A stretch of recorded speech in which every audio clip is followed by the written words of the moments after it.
Doctor Babasaheb आंबेडकरांनी म्हटलं होतं की मी हिंदू म्हणून जन्मलो पण मी हिंदू म्हणून मरणार नाही. आता सो कॉल्ड आपण म्हणतो की हिंदू वर्सेस इस्लाम. हिंदू धर्म नको आहे तर मग बुद्धिझमच का? बाबासाहेबांनी जवळपास शीख धर्म स्वीकारण्याचं नक्की केलं होतं. त्यांचे काही अनुयायी शीख देखील झाले.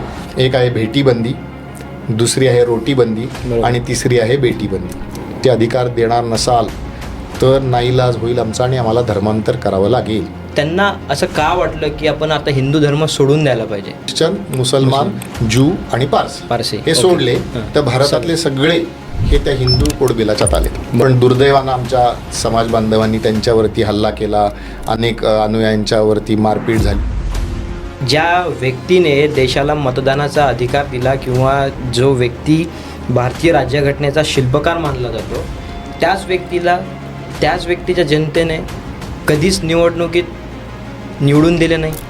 ज्या मतदारसंघामध्ये बाबासाहेब उभे होते आणि पडले, किती मतांनी पडले हो, आणि शेवटी हे कोड बिल पास होऊ शकत नाही अशी परिस्थिती आल्यानंतर बाबासाहेबांनी अत्यंत संतापानं त्याच्याविरुद्ध राजीनामा दिला. बाबासाहेब याच्यावरती काय म्हणतात? बाबासाहेब म्हणतात निवडणुका हा जुगार आहे. ज्या माणसानं देशातल्या सगळ्या समाज घटकांचा विचार केला त्याला तुम्ही राजकारणासाठी पाडता. महात्मा गांधींचे आणि बाबासाहेबांचे तीव्र मतभेद आहेत. ज्यांनी ते अस्पृश्यतेचे चटके सहन केले नाहीत ना त्यांना कळलं. त्यांनी बाबासाहेबांना कुठलं पुस्तक भेट दिलं असेल तर त्यांनी बाबासाहेबांना भगवान बुद्धांचं चरित्र 1906 मध्ये भेट दिलेलं आहे. त्यांचं असं आहे की बाबासाहेब BA झाले, आता पुढे शिकायला जायचं, पैसे नाहीत. मग हे केळुस्कर गुरुजी घेऊन सयाजीरावांच्याकडे गेले की अरे हा मुलगा आहे, हा बुद्धिमान आहे, याला पाठवा शिकायला.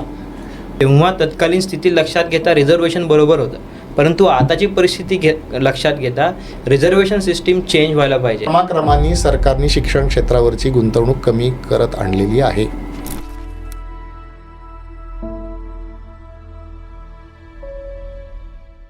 सर्वांना नमस्कार. प्राईम संवादच्या आजच्या भागात आज आपण संविधान ते धर्मांतर आंबेडकर समजून घेताना या विषयावर चर्चा करणार आहोत. हा विषयच का तर आपण समाजात पाहतोय की कशा प्रकारे चुकीच्या पद्धतीने डॉक्टर बाबासाहेब आंबेडकर पोर्ट्रे केला जातात. आजच्या या विषयामागची संकल्पना म्हणजे भारतरत्न डॉक्टर बाबासाहेब आंबेडकर यांचे भारतासाठीचे योगदान खूप आहे. ते आपल्या भारताचे पहिले कायदेतज्ञ मंत्री होते. सोबतच ज्या माणसाने हजारो अनुयायांना तारले, ज्या समाजाला तारलं, ते व्यक्ती निवडणुकांमध्ये का हरते? हिंदू म्हणून मी जन्मलो परंतु हिंदू म्हणून मी मरणार नाही अशी म्हणण्याची वेळ त्यांच्यावर का येते? या सर्व प्रश्नांची उत्तरं आज आपण जाणून घेणार आहोत. आणि या चर्चेसाठी आपल्याला आज लाभले आहेत गुरुवर्य प्राध्यापक सुधीर गाढे सर.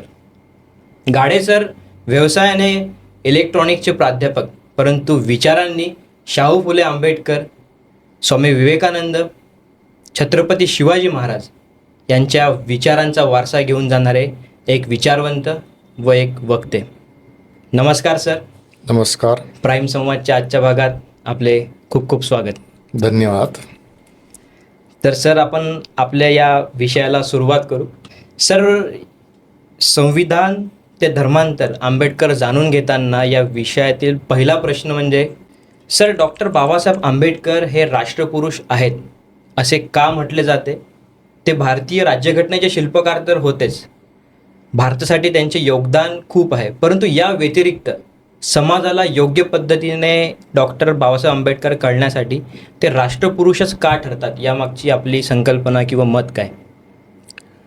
सर्वांना नमस्कार. मला अतिशय आनंद होतो आजच्या पॉडकास्टमध्ये सहभागी होताना आणि एक विलक्षण योगायोग वैयक्तिक माझ्या आयुष्यात होतो आहे. तो उल्लेख करण्याची ही जागा नाही आहे, परंतु या विषयाचं जे शीर्षक दिलं आहे की भारतरत्न डॉक्टर बाबासाहेब आंबेडकर समजून घेताना, हे शीर्षक अतिशय योग्य असं मला वाटतं.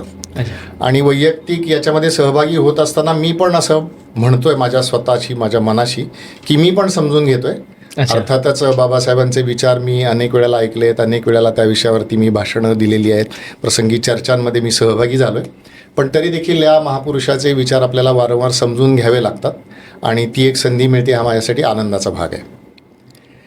बाबासाहेब आंबेडकर असं म्हटल्यानंतर साधारणपणे आपल्या समोर दोन विशेषणं स्वाभाविकपणे येतात. अच्छा. ते पहिलं विशेषण आहे की दलितांचे कैवारी बरोबर. आणि भारतीय राज्यघटनेचे शिल्पकार शिल्पकार. अशी 2 विशेषणे येतात. अतिशय योग्य विशेषण आहे, त्याच्यात वाद असण्याचं कुठलंही कारण नाही आहे. परंतु मला अतिशय दुःखानं असं म्हणावं असं वाटतं की काही अनुभव आपल्याला समाजामध्ये असा येतो की बाबासाहेबांना फक्त या चौकटीमध्ये अडकून ठेवलं की काय, याच्या पलीकडचे बाबासाहेब काय आहेत साधारणपणे समाजाला माहिती नाही, असा माझा थोडाफार अनुभव आहे. अच्छा. बाबासाहेबांना राष्ट्रपुरुष का म्हटलं पाहिजे या विषयासाठी एक 2-3 मुद्दे मी किंवा 2-3 उदाहरणं मी सांगेन. त्याच्यातलं सगळ्यात पहिलं उदाहरण मी सांगेन ते असं आहे की बाबासाहेबांनी या देशातल्या त्या काळच्या सर्व प्रश्नांवरती त्यांनी विचार केलेला आहे आणि त्या प्रश्नांचा नुसता विचार करून ते थांबलेले नाही आहेत. कारण प्रश्न विचार करणं, ते प्रश्न समाजासमोर मांडणं ही तशा अर्थानं एक पायरी झाली. बरोबर. पण बाबासाहेबांचं वैशिष्ट्य असं आहे की त्या प्रश्नाचा विचार करून त्याच्यावरती उपाय काय हे देखील बाबासाहेबांनी आपल्याला सुचवलेत आणि साधारणपणेच समाजामध्ये त्याच्याविषयी फार चर्चा होताना दिसत नाही. अच्छा. आता आपण याच्या बाबतीत जर कालानुक्रमे जायचं म्हटलं तर बाबासाहेबांच्या विचारात आपल्याला असं दिसतं की बाबासाहेबांनी या भारतातल्या शेतकऱ्यांच्या प्रश्नाचा विचार हा 1917 केलेला आहे. अच्छा. आता शेतकरी म्हटल्यानंतर आपला भारत देश आज देखील कृषी प्रधान आहे आणि मोठ्या प्रमाणावर, अगदी बहुसंख्येत नाही पण आजची जर आकडेवारी बघितली तर मोठ्या प्रमाणावरती लोक शेतीवरती अवलंबून आहेत. बरोबर. बाबासाहेबांच्या हयातीच्या काळात तर हे प्रमाण खूपच मोठं होतं. बरोबर. पण या शेती प्रश्नाचा विचार बाबासाहेबांनी अगदी मुळात जाऊन केला आणि स्मॉल होल्डिंग्ज इन इंडिया या नावाचा एक प्रबंध किंवा एक छोटंसं पुस्तक त्यांनी त्याच्यामध्ये लिहिलं. मग शेतीचे प्रश्न काय आहेत तर शेतीचे तुकडे होत जातात, प्रत्येकाच्या वैयक्तिक मालकीची छोटी छोटी शेती होत जाते आणि त्याच्यामुळे शेतीचं जे उत्पन्न आहे ते पुरेसं ठरू शकत नाही असा त्यांचा निष्कर्ष होता. मग त्यांनी सांगितलं की त्याच्यावरती शेतकऱ्याने असं केलं पाहिजे की आपली जी पुढची पिढी आहे त्याला केवळ तुम्ही शेतीवरती अवलंबून ठेवू नका, तुम्ही अन्य पर्यायी मार्गांचा विचार करा. हे बाबासाहेबांनी सांगितलं. हा क्रमांक 1चा मुद्दा 1917. दुसरा बाबासाहेबांचं वैशिष्ट्य असं आहे की बाबासाहेब नंतर मुंबई प्रांतिक मंडळामध्ये निवडून आले. त्याला त्यावेळच्या हिशोबाप्रमाणे आपण बॉम्बे लेजिस्लेटिव्ह काउन्सिल असं म्हटलं पाहिजे, त्याच्यावरती निवडून आले. काउन्सिल होतं काउन्सिल, आपण ज्याला विधानसभा म्हणूयात अशा पद्धतीची ती रचना होती. तर 1937 बाबासाहेबांनी खोतीच्या विरोधाचं विधेयक मांडलं. आता खोतीचा प्रश्न म्हणजे काय आहे तर मुठभर लोकांच्याकडे खूप शेकडो एकर शेती आहे, त्याच्यावरती अनेक माणसं वर्षानुवर्ष राबतात आणि त्याच्या येणाऱ्या शेतीच्या उत्पन्नाचा अगदी अत्यल्प भाग या माणसांना मिळतो आणि जवळपास वेठबिगारीच्या अवस्थेला ही माणसं जगतात. अच्छा. हे बाबासाहेबांनी बघितलं. त्याच्या विरुद्ध बाबासाहेबांनी आधी आंदोलन पण केलंय, परंतु बाबासाहेबांनी त्याच्या विरोधात कायदा मांडला. दुर्दैवानं त्यावेळेला तो संमत झाला नाही, त्याला पुढची अजून 9-10 वर्ष जावी लागली, नंतर तो कायदा संमत झाला. पण सांगायचा मुद्दा असा की बाबासाहेबांनी राष्ट्रपुरुष म्हणून या देशातला जो भूमिपुत्र एका अर्थानं आपण म्हणू शकतो, वेगळ्या शब्दाचा घटक ज्याला आपण बळीराजा पण म्हणतो अगदी योग्य पद्धतीनं, त्याचा विचार केला. साधारणपणे आपल्याला हे माहिती नसतं. बाबासाहेबांच्या विचाराचं वेगळेपण आता कालानुक्रमे आपण जर बघायला गेलं तर 1930 हे भारताच्या स्वातंत्र्य लढ्याच्या चळवळीतलं एक महत्त्वाचं वर्ष आहे. वेगवेगळ्या कारणाने, पण एक महत्त्व असं आहे की पहिली गोलमेज परिषद ही लंडनला झाली. बरोबर. त्यावेळची सगळ्यात मोठी जी चळवळ होती आणि अगदी आपले थोर नेते जे होते महात्मा गांधी आणि काँग्रेसनी त्याच्यावरती बहिष्कार टाकला, पण बाबासाहेब एका विचारानं त्या परिषदेत सहभागी झाले. बाबासाहेबांनी तिथे काय भाषण केलं, त्या भाषणाचं जर आपण वाचन केलं तर आपल्या लक्षात असं येतं की बाबासाहेबांनी प्रामुख्याने 2 गोष्टी सांगितल्या. पहिली गोष्ट अर्थातच त्यांच्या जिव्हाळ्याची, हृदयाची आणि अत्यंत त्यांचं जे ध्येय होतं त्याची होती, ती म्हणजे की इथल्या समाज व्यवस्थेनं आम्हाला माणूसपणाचे अधिकार नाकारलेले आहेत, पण आम्हाला तुम्ही राजकीय अधिकार नाकारू शकत नाही, तुम्ही आम्हाला राजकीय अधिकार द्या, म्हणजे आमचे प्रतिनिधी निवडून देण्याचा अधिकार द्या. ही मागणी अगदी स्वाभाविक आहे. पण बाबासाहेबांची दुसरी मागणी अशी आहे की जर भारताच्या प्रजेचं कल्याण हवं असेल तर या ठिकाणी लोकांना पसंत असलेलं सरकार पाहिजे. अच्छा. आता ह्याचा अर्थ काय होतो, लोकांना पसंत असलेलं सरकार असलं पाहिजे याचाच अर्थ वेगळ्या शब्दात इंग्रजांनी इथून निघून जावं असं बाबासाहेबांनी सांगितलं. आणि अगदी विलक्षण प्रसंग त्या दिवशी असा घडला. बाबासाहेबांच्या जीवनात अनेक व्यक्ती महत्त्वाच्या आहेत, त्यातलं महाराजा सयाजीराव गायकवाड, ज्यांच्या शिष्यवृत्तीवरती शिकण्यासाठी म्हणून बाबासाहेब कोलंबिया विद्यापीठात गेले. बरोबर. सयाजीराव त्या दिवशी तिथं होते आणि धनंजय कीरांनी आत्मचरित्रामध्ये नोंद केली.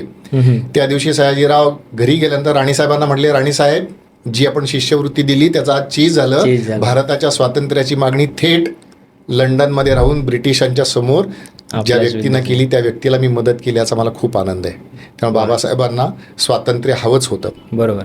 बाबासाहेबांचं लेजिस्लेटिव्ह असेंब्लीमधलं आणखीन एक भाषण आहे, त्याचे रेफरन्सेस आपण कधी कधी ऐकतो. We are the Indians first and last, correct, अशा प्रकारचं. येस. आपले जे काही ओळख पाळख आहे ती फक्त भारतीय म्हणून असावी याचा आग्रह करतो, पण हे आपल्याला माहिती नसतं. अजून बाबासाहेबांचं योगदान काय राष्ट्रपुरुष म्हणून? बाबासाहेबांनी कामगारांच्या हिताचा विचार केला. बरोबर. ज्या वेळेला 1942 मध्ये ते व्हॉइसरॉयच्या काउन्सिलमध्ये सामील झाले, त्यावेळेला कायदा खातं नव्हतं, त्यावेळेला मजूर मंत्री, त्यानंतर आजच्या खात्यात जलविद्युत मंत्री वगैरे वगैरे अशा अनेक त्यांच्याकडे खाती होती. अच्छा.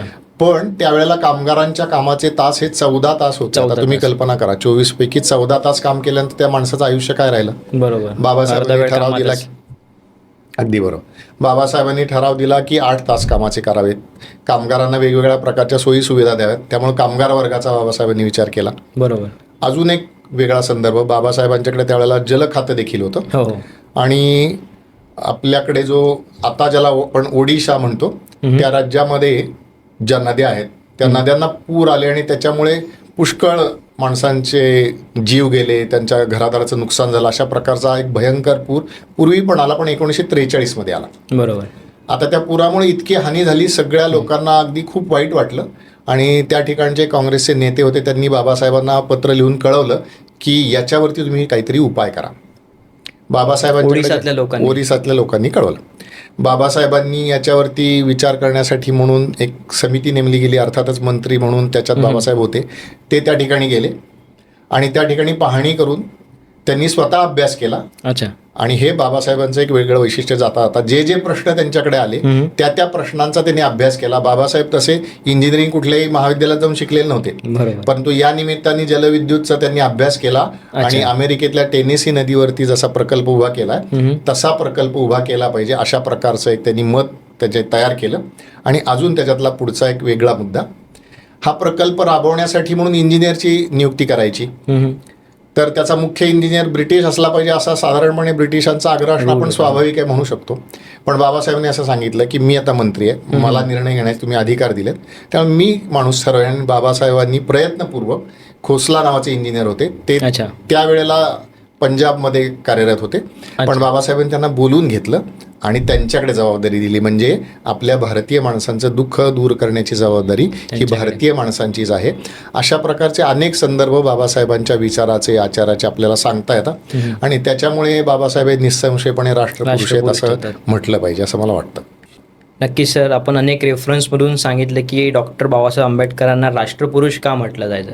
म्हणजे जो सर्वात महत्त्वाचा घटक आहे शेतकरी, बळीराजा, त्यांच्या विचारांपासून ते प्रत्येक समाजातील शेवटच्या घटकांपर्यंत जो पाण्याचा प्रश्न असतो तो कसा सुटावा यासाठी पण डॉक्टर बाबासाहेब आंबेडकरांनी प्रयत्न केले. परंतु सर, याच्याच जोडीस जोड एक प्रश्न असा आहे की डॉक्टर बाबासाहेब आंबेडकर नेहमी म्हणायचे की राज्यघटनेत समानता आणि घरात असमानता.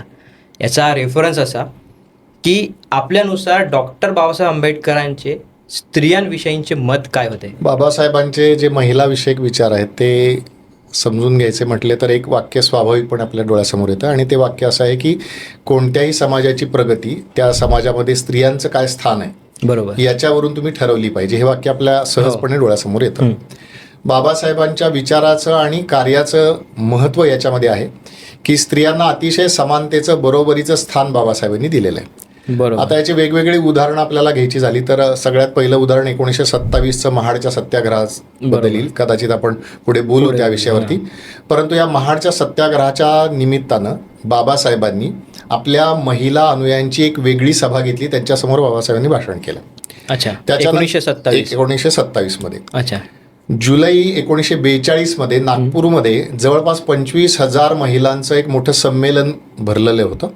बाबासाहेबांच्या प्रेरणेनं भरलेलं होतं आणि त्या संमेलनामध्ये स्त्रियांच्या विषयी बाबासाहेब बोललेले होते. काय बोलले ते मुद्दे येतील, परंतु सांगायचा मुद्दा असा की बाबासाहेबांचा आग्रह असा होता की स्त्रियांनी या चळवळीमध्ये सहभागी झालं पाहिजे. बाबासाहेबांनी एक आग्रह आपल्या सगळ्या कार्यकर्त्यांसाठी हा धरलेला होता की चळवळीत सहभागी होताना तुम्ही जोडीनं सहभागी झालं पाहिजे. म्हणजे घरातली महिला घरी राहिली आणि केवळ पुरुष त्या सभेसाठी सभेच्या आले. ठिकाणी आला किंवा चळवळीच्या ठिकाणी आला असं चालणार नाही. बरोबर. घरातल्या महिलांना तुम्ही घेऊन आलं पाहिजे. मग कदाचित ती तुमची आई असेल, कदाचित बहीण असेल, कदाचित पत्नी असेल, मुलगी असेल, जी कोणी महिला तुमच्या घरात आहे ती चळवळीत आली पाहिजे. बरोबर. आणि याचे अनुभव आपल्याला आज देखील येतात. अनेक ठिकाणी आपण असं बाबासाहेबांच्या विचारानं चालणाऱ्या ज्या माणसं आहेत त्यांच्या घरी गेल्यानंतर लक्षात असं येतं की महिला सहभागी होतात. पण याची सुरुवात बाबासाहेबांनी केलेली आहे आणि हे फार विलक्षण आहे असं मला वाटतं. अच्छा. आणि 1927चा जर परिस्थिती आपण आज 2026 मध्ये बोलतोय, त्यावेळेला स्त्रियांना तशा अर्थानं समाजात घराबाहेर पडण्याची फार मर्यादित कमी वेळा chances, उपलब्ध होते. बरोबर. पण बाबासाहेब आग्रह धरतात की तुम्ही बाहेर आलं पाहिजे आणि भाग घेतला पाहिजे. बरोबर. आता बाबासाहेबांनी या अनुयांना सांगितलं काय, ह्या साधारण एक 2 याचा उल्लेख केला, असे अनेक सांगता येतील. पण हे बरोबर. 2 मध्ये बाबासाहेबांनी असं सांगितलं महत्त्वाचं म्हणजे 1942च्या त्यांच्या त्या संमेलनामध्ये की तुम्ही पत्नी म्हणून ज्या वेळेला तुम्ही वावरता त्यावेळेला आपण बरोबरीनं वावरतो याचं तुम्ही भान ठेवा. अच्छा. तुम्ही आपल्या नवऱ्याची सहकारी व्हा, सहचारिणी व्हा. नाही तर परंपरेनं आपल्याकडे असं मानलं गेलं की पती हा देवता आहे आणि बरोबर. पत्नी त्याची Patriarchal भक्त आहे society. वगैरे वगैरे अशा प्रकारचं मानलं गेलं. बाबासाहेबांनी बरोबरीचं स्थानाचा आग्रह केला. अच्छा. बाबासाहेबांनी अजून एक वेगळ्या मुद्द्याकडे लक्ष केलं आणि सध्या परिस्थिती जी गंभीर होत चालली ते मी सांगतो. एकूण तुम्ही साफसफाई ठेवा, स्वच्छता ठेवा वगैरे वगैरे हे पण मुद्दे आहेत, पण ते आज तसे फार सुसंगत नाही आहेत असं पण म्हणूयात. बरोबर. पण एक महत्त्वाचा मुद्दा असा आहे 1927च्या महाडच्या संमेलनामध्ये बाबासाहेबांनी महिला अनुयांना सांगितलंय की आपल्या घरातल्या पुरुषांना व्यसन करू देऊ नका. अच्छा.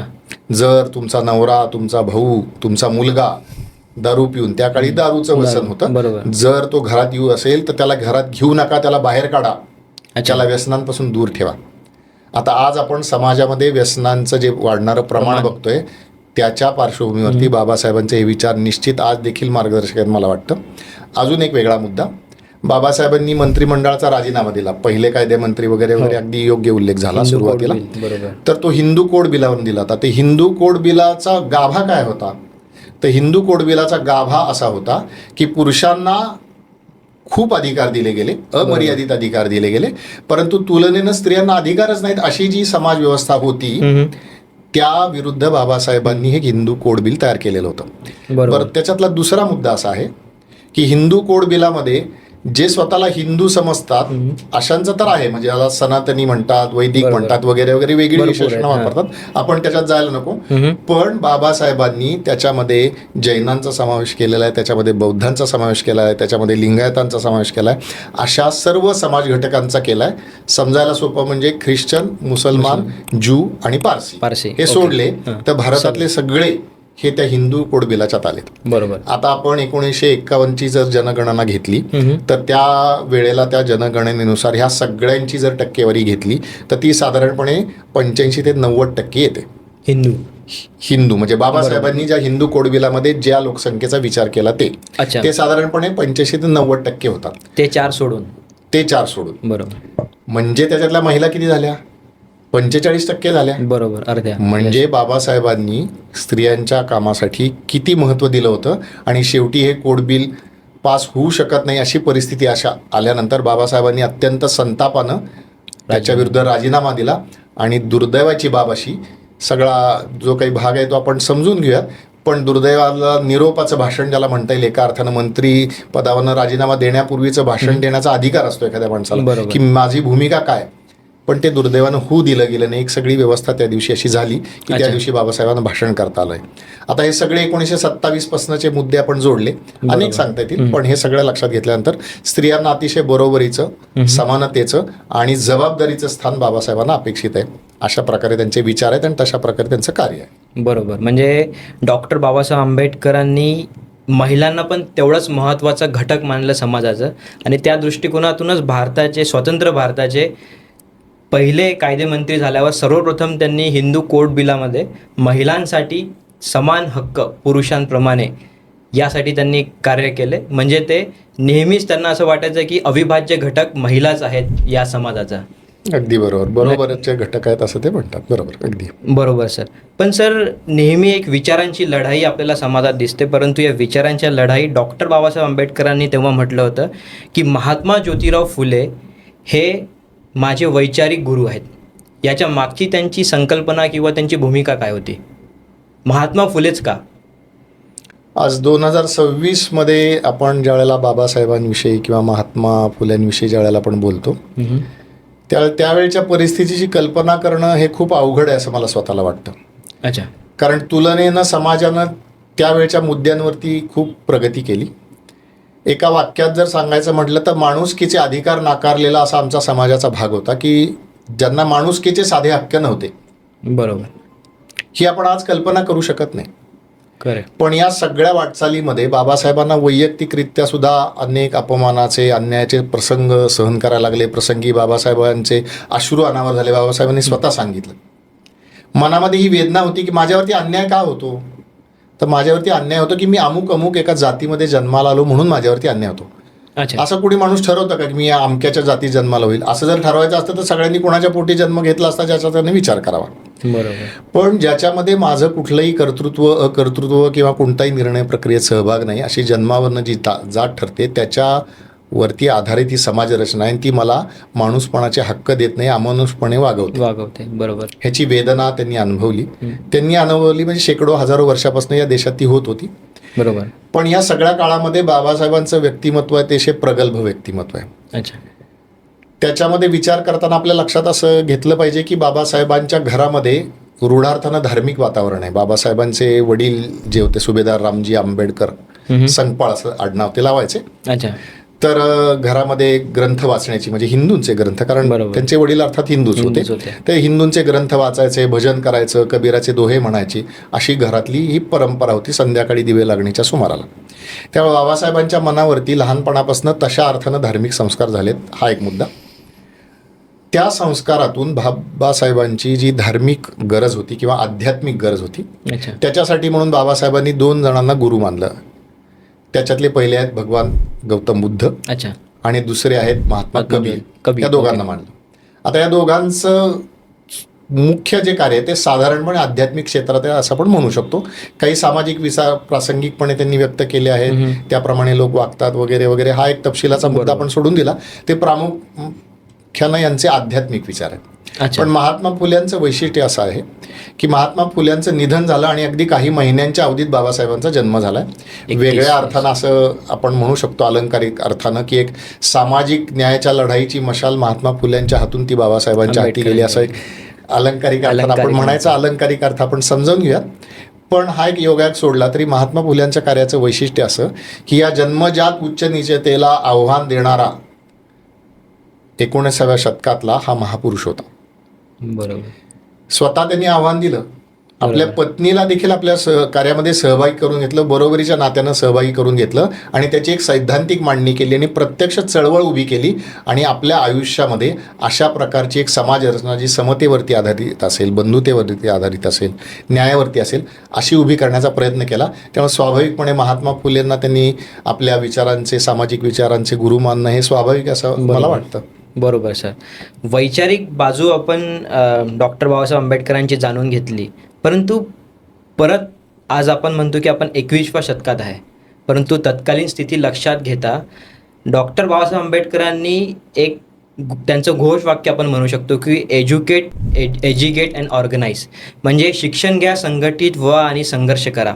आजच्या स्थितीला 21व्या शतकात आपण असं समजतो की डॉक्टर बाबासाहेब आंबेडकरांनी हे जे घोषवाक्य आहे हे केवळ पर्टिक्युलर समाजासाठीच का म्हटलं, की हे वाक्य सर्वांसाठी नव्हतं.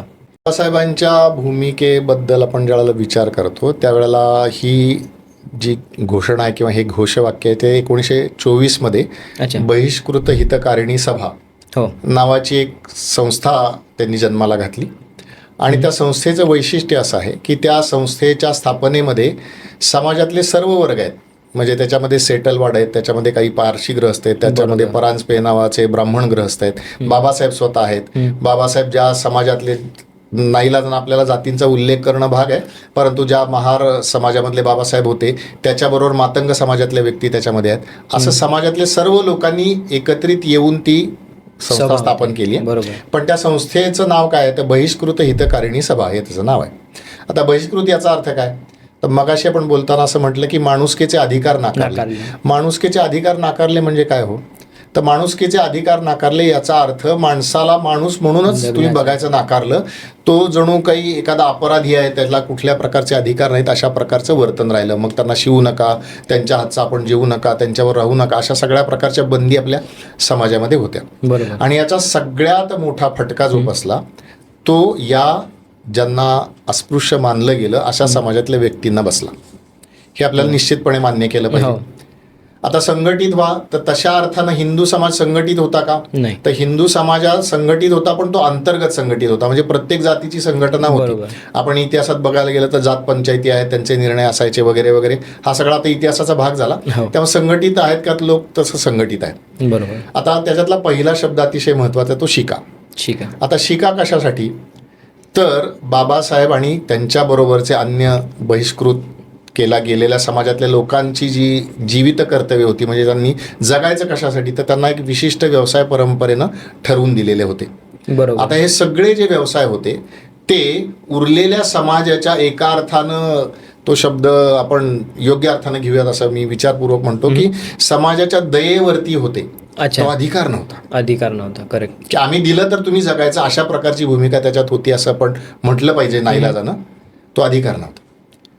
माणुसकीला काळीमा लावणारी पण अनेक उदाहरणं याच्यात घडली. बरोबर. पण इंग्रजांची राज्यव्यवस्था इथं आल्यानंतर काय झालं की त्यांनी एक व्यवस्था उत्पन्न केली. जे काही ते इंग्रजांचे विचार होते त्यांनी एक व्यवस्था उत्पन्न केली. आणि त्या व्यवस्थेत असं होतं की जुनी व्यवस्था हळूहळू मोडून पडली. दोन गोष्टींचे परिणाम भारतीय समाजावरती निश्चितपणे झाले. एक म्हणजे इंग्रजी राज्याचे आणि दुसरं म्हणजे औद्योगिकरणाचे. आणि त्याच्यातनं असं झालं की आता मी छोट्या खेड्यात राहतो आणि मला जे परंपरेनं चालत आलेले आहेत व्यवसाय ते केल्याशिवाय गत्यंतर नाही. बरं, ते केल्यानंतर मला किती पैसे मिळणार आहेत हे देणाऱ्यावरती अवलंबून आहे. मी सांगायचं नाही माझ्या कामाची किंमत किती आहे. बरोबर. बरोबर. हे त्याच्यातलं अगदी होतं. म्हणजे एका अर्थानं तुम्ही आर्थिकदृष्ट्या बंधनात होतात. करेक्ट. आता हे बंधन सोडण्याचा मार्ग म्हणजे पहिल्यांदा शिक्षण. संघटित व्हायचा अर्थ घेताना बाबासाहेबांना बहिष्कृत मानल्या गेलेल्या समाजाला संघटित करायचं होतं असं घेतलं पाहिजे, असं माझं मत आहे. आपण विचार करूया. मान्य होईल नाही होईल हा एक वेगळा चर्चेचा मुद्दा आहे, परंतु या विचाराच्या निमित्ताने मी हा मुद्दा मांडतो. अच्छा. बाबासाहेबांना स्वतःच्या समाजाबद्दल आपुलकी असणं अगदी स्वाभाविक आहे. कुठल्याही माणसाला ती असते, अगदी नैसर्गिक आहे. पण बाबासाहेबांना सर्व बहिष्कृतांच्या दुःखाचं प्रतिनिधित्व करायचं होतं, किंबहुना त्यांनी केलं सर्वच.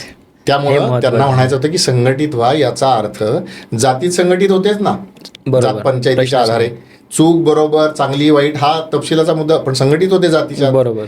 पण आता इथं जातीच्या पुढं जाऊन आपण एक वर्ग म्हणून, बहिष्कृत वर्ग म्हणून संघटित व्हा असं त्यांना म्हणायचं होतं. बरोबर. म्हणून तो सल्ला प्रामुख्यानं या लोकांना आहे. उरलेल्या लोकांना काय? उरलेल्या लोकांना तसं समाजाच्या दयेवरती जगण्याची त्यांची स्थिती नव्हती.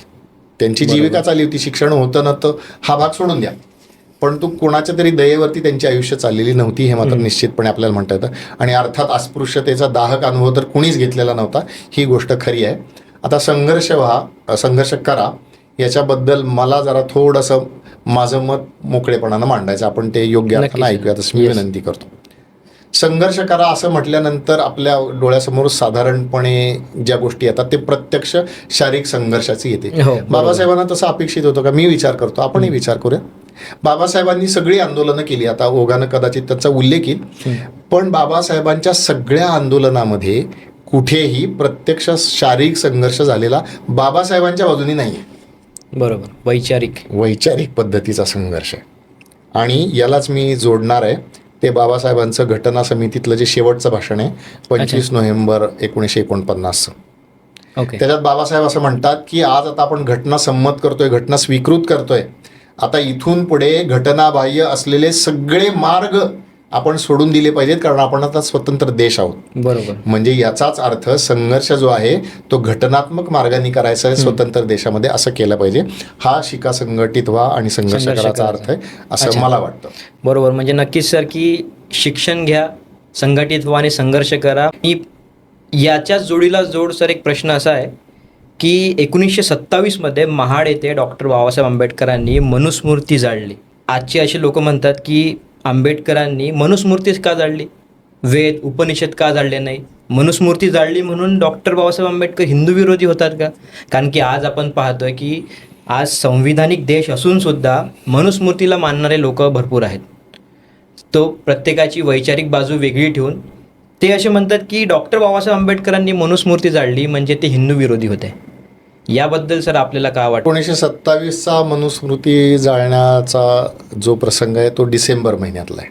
अच्छा. पण तो महाडमधला पहिला बाबासाहेबांचा तो सत्याग्रह नाही.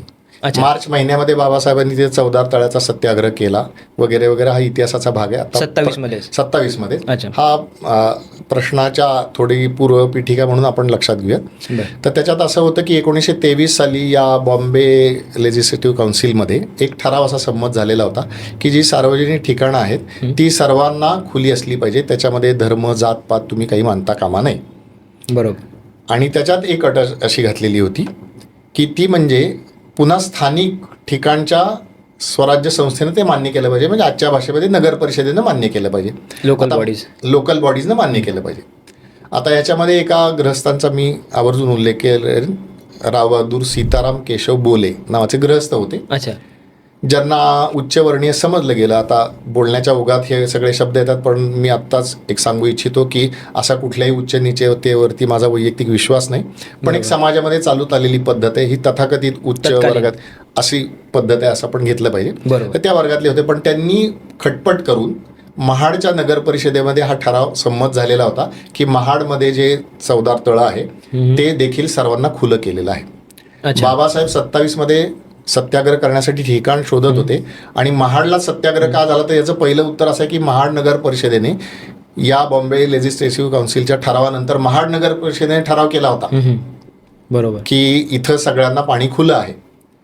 पण आपल्याकडं हे असं झालं की ज्याला शास्त्रात रूढीर बली असं वेगळ्या शब्दात म्हटलं जातं की कायदा एका बाजूला आहे, ठराव एका बाजूला आहे, पण व्यावहारिक स्थिती तशी नाहीये. हे तिथं होतं. ठराव नुसता कागदावरती होता, पण बाबासाहेबांना लक्षात आणून द्यायचं की आमचे माणुसकीचे हक्क तुम्ही नाकारू शकत नाही. आणि म्हणून महाडला त्यांनी चौदार तळ्याचा पाण्याचा सत्याग्रह केला मार्चमध्ये. बाबासाहेबांच्या बाजूनं कुठलाही शारीरिक संघर्ष झाला नाही, पण दुर्दैवानं आमच्या समाज बांधवांनी त्यांच्यावरती हल्ला केला. अनेक अनुयायांच्यावरती मारपीट झाली, अनेकांना जखमा झाल्या वगैरे वगैरे सगळा भाग झाला. बरोबर. ही मार्चमधली गोष्ट झाली. आता परत एकदा तिथं सत्याग्रह करायचा, पुन्हा एकदा आपलं म्हणणं सांगायचं समाजाला. ही चिकाटी बाबासाहेबांच्या चळवळीची आपण लक्षात घेतली पाहिजे आणि म्हणून परत महाडला सत्याग्रह करायचा. आता दरम्यान महाड परत तिथेच करायचा आणि परत तशा पद्धतीचं सत्याग्रह म्हणजे पुन्हा पाण्या पिण्याचा सत्याग्रह करायचा वगैरे वगैरे असं योजना कदाचित असली पाहिजे. आता नगर परिषदेमध्ये स्वतःला हुशार समजणारे लोक असणारच ना त्यावेळेला. तर त्यांनी असं केलं की त्यांनी बरोबर शोधून काढलं की लेजिस्लेटिव्ह काउन्सिलच्या ठरावात काय म्हटलंय की नगर परिषदेचा ठराव पाहिजे तर ती स्थानं खुली होती. यांनी लगेच त्या नगर परिषदेमध्ये ठराव करून टाकला. म्हणजे डिसेंबर महिन्यातली ही गोष्ट आहे की नाही आता हे तळं जे आहे ना ते असं सगळ्यांना खुलं नाही.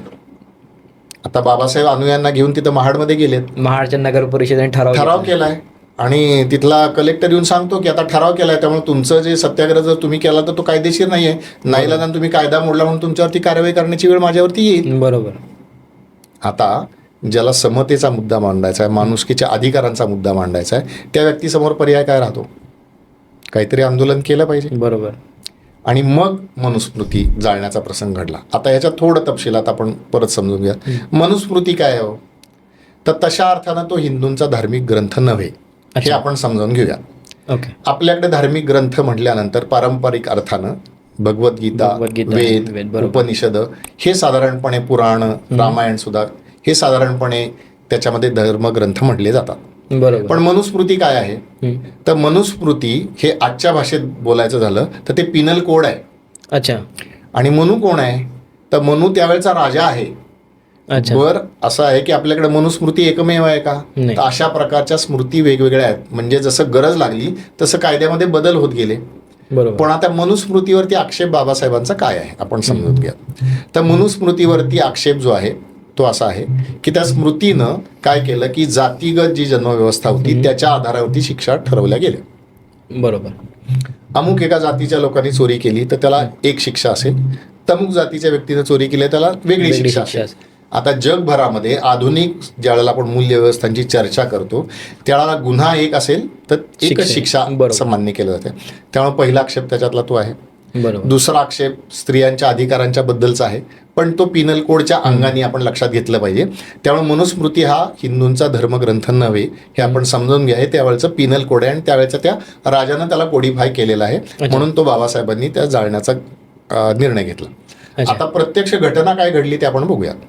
प्रत्यक्ष घटना घडली त्याच्यामध्ये बाबासाहेबांच्या बरोबरीनं कोण आहेत तो लोक, तर त्याच्यामध्ये बाबासाहेबांच्या बरोबरीनं अनंतराव चित्रे आहेत.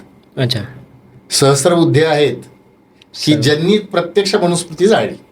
अच्छा. याचाच अर्थ बाबासाहेबांचा विरोध कुणाला आहे? बाबासाहेबांचा विरोध भेदाला आहे. जन्मावरती आधारित तुम्ही जो भेदभाव करताना त्याला तुम्ही विरोध आहे. बाबासाहेबांचे सहकारी सर्व समाजातले आहेत. वेद उपनिषद हे तसं धार्मिक तत्वज्ञान सांगणारे ग्रंथ आहेत, आध्यात्मिक त्याच्यात विचार आहेत. आणि बाबासाहेबांची एकूण वाटचालीतली भूमिका लक्षात घेता त्याच्या विरोधात बाबासाहेबांचे तशा अर्थाने आक्षेप नव्हते, कारण या महाडच्या आंदोलनानंतर खटला चालला, त्याच्यावरती बाबासाहेबांना साक्षी द्याव्या लागल्या. मग त्याच्यामध्ये बाबासाहेबांनी हे धर्मग्रंथातल्या काही गोष्टी मी मानतो वगैरे अशा प्रकारचे पण बाबासाहेबांनी साक्षी दिल्याचे उल्लेख आहेत. अशा अर्थानं तो मनुस्मृती जाळण्याचा प्रसंग घडलेला आहे. बरोबर. म्हणजे थोडक्यात त्यांना असं वाटायचं आहे की अस्पृश्यता समाजात टिकते कशामुळे, तर धार्मिक आधार देणाऱ्या काही विशिष्ट मनुस्मृतीसारख्या घटकांमुळे.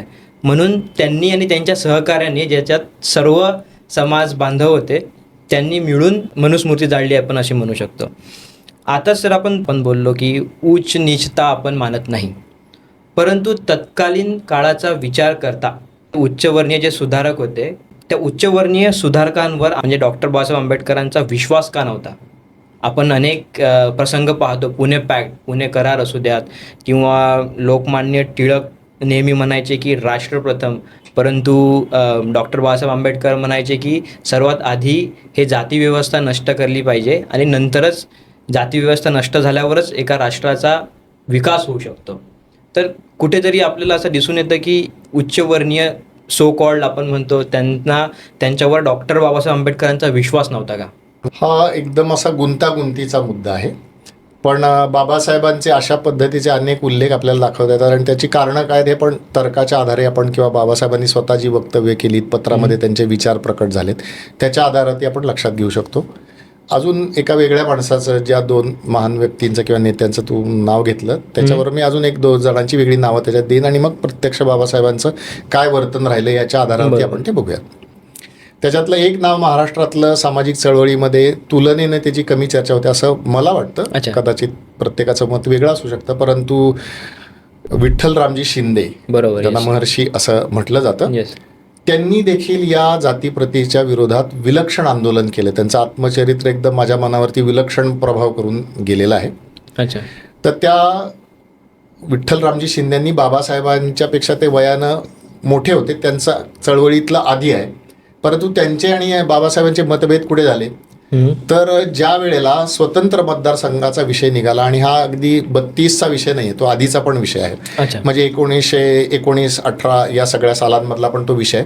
त्यावेळेला विठ्ठल रामजी शिंदेंनी अशी भूमिका घेतली की स्वतंत्र मतदारसंघ नकोत आणि हे लोक आपल्या मूळ हक्कांच्या विरोधात भूमिका घेतात, म्हणून विठ्ठल रामजी शिंदे यांच्यावरती अगदी कठोर शब्दामध्ये बाबासाहेबांनी टीका केली. आणि मग नंतर हळूहळू असं झालं की या सगळ्या समाजाचं नेतृत्व म्हणून बाबासाहेब स्वतःच्या कर्तृत्वानं पुढे आले आणि तशा अर्थानं विठ्ठल रामजी शिंदे हे झाकोळले गेले असं म्हटलं पाहिजे इतिहासाच्या आधारावरती. हा एक प्रसंग झाला. दुसरं महात्मा गांधींचा उल्लेख पुन्हा पॅक्टच्या निमित्तानं, पुणे कराराच्या निमित्तानं होतो. बाबासाहेबांची भूमिका अशी होती की धर्मग्रंथांच्या वरती आपल्या देशामध्ये अन्याय होतो, बरोबर, आणि जगामध्ये सगळीकडेच अन्याय झाला आहे. म्हणजे असं नाही की भारतात अन्याय झाला आणि भारताबाहेर कुठेही अन्याय झाला नाही. जगामध्ये सगळीकडेच वेगवेगळ्या प्रकारे वर्गव्यवस्था होती, लोकांच्यावरती अन्याय होते, लोकांच्यावरती गुलामगिरी लादली गेली. परंतु भारताचं वेगळेपण काय आहे, बाबासाहेब म्हणतात की आमच्या धर्मात असं सांगितलंय, असं सांगून तुम्ही आमच्यावरती अन्याय करता. महात्मा गांधींचे आणि बाबासाहेबांचे तीव्र मतभेद आहेत याच्यावरून. अगदी बाबासाहेबांची काही वाक्य सांगितली तर ती आपल्याला एकदम अशी टोकदार वाटतात, परंतु एक ग्रामीण भागातली म्हण मला सहज आठवते, ती असं आहे की ज्याचं जळतं ना त्यालाच कळतं. बरोबर. ज्यांनी ते अस्पृश्यतेचे चटके सहन केले नाहीत ना त्यांना कळत. अगदी मी नम्रपणानं या सगळ्या पुरुषांच्याबद्दल आदर ठेवून व्यक्त करतो की त्यांना ती दाहकता त्याच्यातली कळणं हे शक्य मला वाटत नाही. अगदी त्याच्यात कुठेही अधिक्षेप करत नाही. महात्मा गांधींना ज्या वेळेला बाबासाहेबांनी विरोध केला त्यावेळेला बाबासाहेबांनी असं सांगितलं की या धर्मग्रंथात आपण बदल केले पाहिजे. जी चातुर्वर्ण व्यवस्था आहे ती जन्माधारित आता झाली. मी एका जाती जन्माला आलो म्हणून माझा हा वर्ण ठरला, म्हणून माझा हा व्यवसाय ठरला, म्हणून मी समाजात मोठा आहे का मी छोटा हे ठरलं. हे आपण मोडून काढूयात आणि सगळा समाज एक आहे, ज्याला एक वर्ण असा शब्द काही जणांनी वापरलाय, तो होण्यासाठी करूयात. त्याच्यावरती महात्मा गांधींनी त्यांची मतं व्यक्त केली. महात्मा गांधींनी असं म्हटलं की बाबासाहेब विद्वान आहेत, ते सगळं शिकलेले आहेत वगैरे वगैरे, हे बरोबर आहे. परंतु ज्यावेळेला धर्मग्रंथांचा आधार लावायची वेळ येते त्यावेळेला एखाद्या धर्मग्रंथ जाणणाऱ्या विद्वान पंडिताचं आपण मत विचारात घेतलं पाहिजे. बाबासाहेबांचा इथे आक्षेप होता. दुसरा मुद्दा बाबासाहेबांच्या सगळ्या मांडणीच्या विरोधात महात्मा गांधींनी असं म्हटलं, मगाशी मी थोडा उल्लेख केला की मनुस्मृती ही काही एकमेव स्मृती नव्हे, तर त्या स्मृती त्या त्या काळात होत गेल्या आणि त्याचा त्या पद्धतीनं विचार केला पाहिजे, अशा प्रकारची भूमिका महात्मा गांधींनी घेतली. आणि माझा चातुर्वर्ण्यावरती विश्वास आहे असं महात्मा गांधींचं वक्तव्य आहे. बाबासाहेबांना ह्याचा विरोध होता आणि म्हणून बाबासाहेबांनी त्यांच्यावरती विश्वास टाकला नाही. आता ह्याच्यामध्ये अपवाद मानली गेलेली साधारण काही व्यक्तिमत्व, त्यातल्या दोघांचा उल्लेख आपण चर्चेच्या दरम्यान करूयात.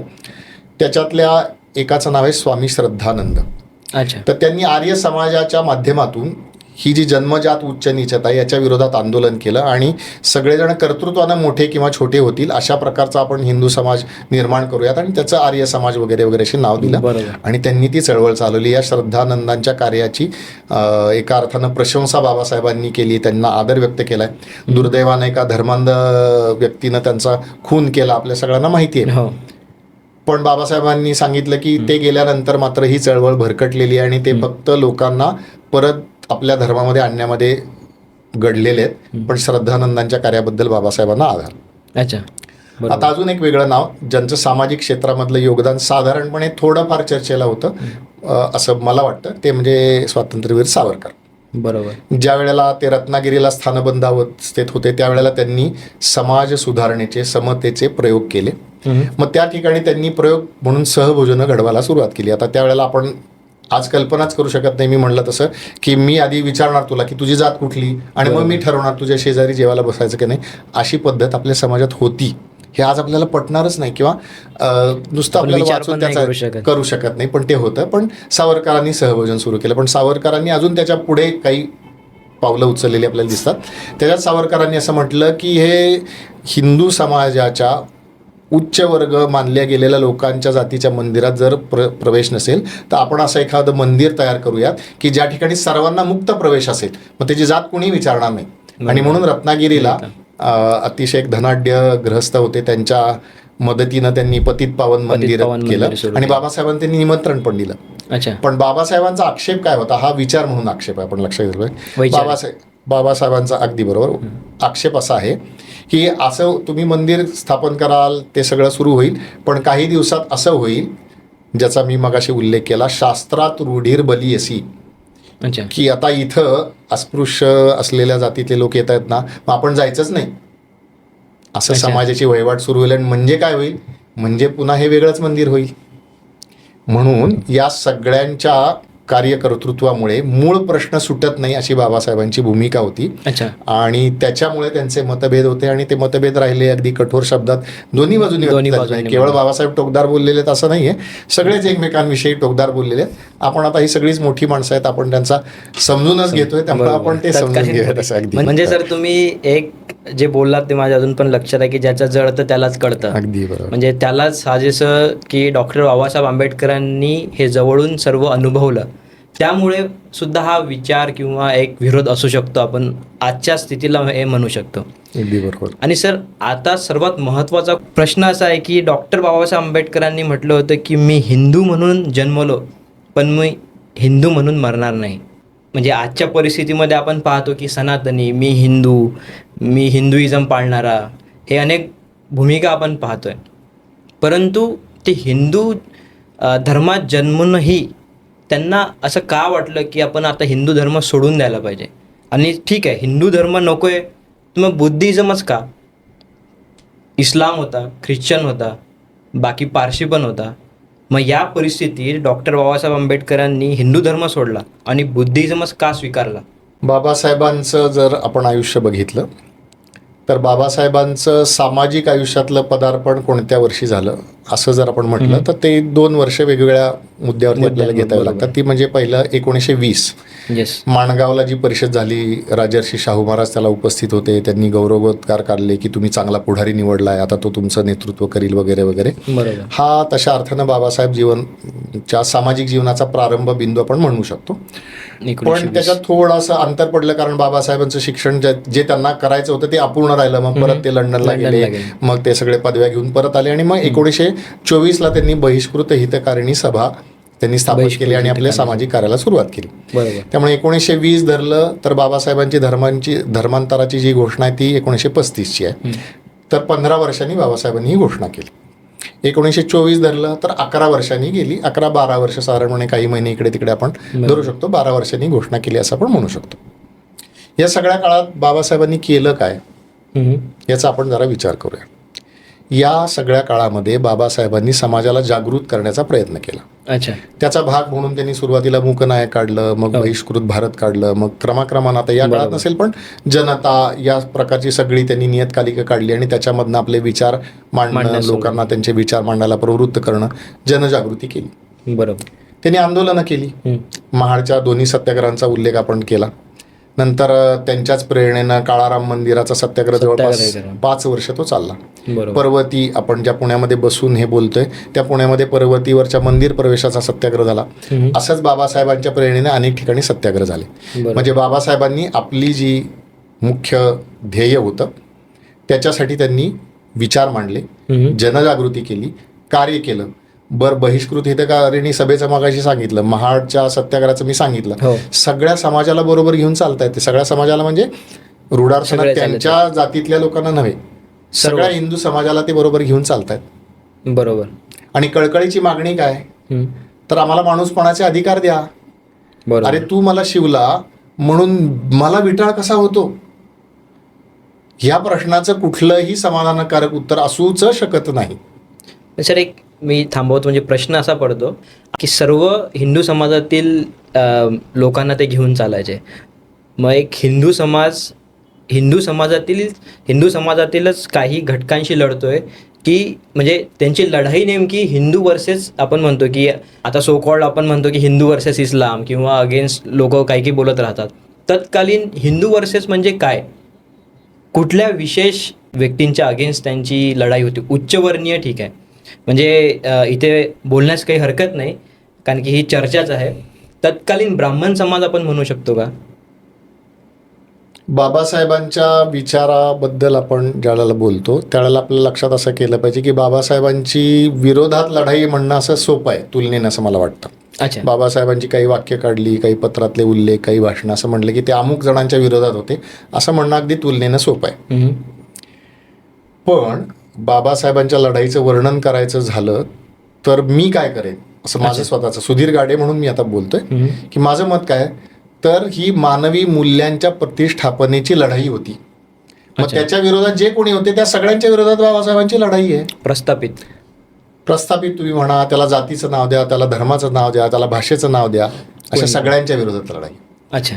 त्यामुळं बाबासाहेबांची लढाई ही मूल्यांच्या प्रतिष्ठापनेची लढाई असल्यामुळे ती अनेक जणांच्या विरोधात असं आपण सहज म्हणू शकतो. बरोबर. पण बाबासाहेबांचं उदार हृदय आपल्याला जर समजून घ्यायचं असेल ना तर अगदी सहज मी सांगतो की बाबासाहेबांचा 1 जुलै 1927चा अग्रलेख आहे. अच्छा. आता हा कधीच आहे आपण बघूयात. महाडला पहिला सत्याग्रह झालाय आणि दुसरा सत्याग्रह होणार आहे. अजून त्याची योजना चालू असेल, तपशील ठरायचा असेल कदाचित, आपल्याला माहिती नाही.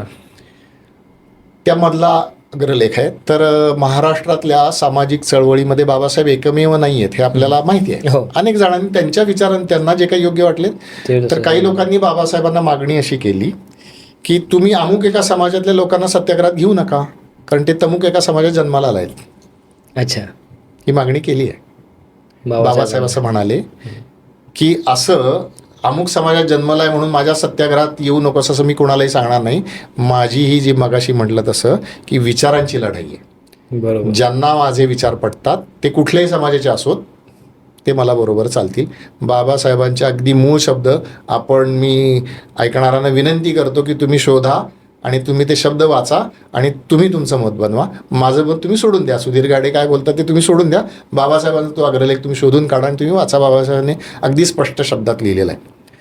आता हे आपण बोलत होतो की धर्मांतर, तर मुद्दा आपला चालला होता की बाबासाहेबांनी काय केलं. तर बाबासाहेबांचं हे जे 35पर्यंतचं 15 वर्षाचं 12 वर्षाचं जे काही सामाजिक जीवन आहे, त्या सामाजिक जीवनात त्यांनी जनजागृती केली, त्यांनी सगळ्यांना बरोबर आणलं, त्यांनी सत्याग्रह केले, त्यांनी इंग्रज सरकारच्याकडे मागणी केली, त्यांचं म्हणणं नोंदवलं, अशा सर्व मार्गाने प्रयत्न केले. बरोबर. आणि बाबासाहेबांच्या मागण्यामध्ये ते स्वतःच म्हणतात की 2 पद्धती आहेत. त्याच्यामध्ये 2 पद्धती अशा आहेत की जे कायद्याच्या कक्षेत येतात असे सगळे अधिकार मला पाहिजेत.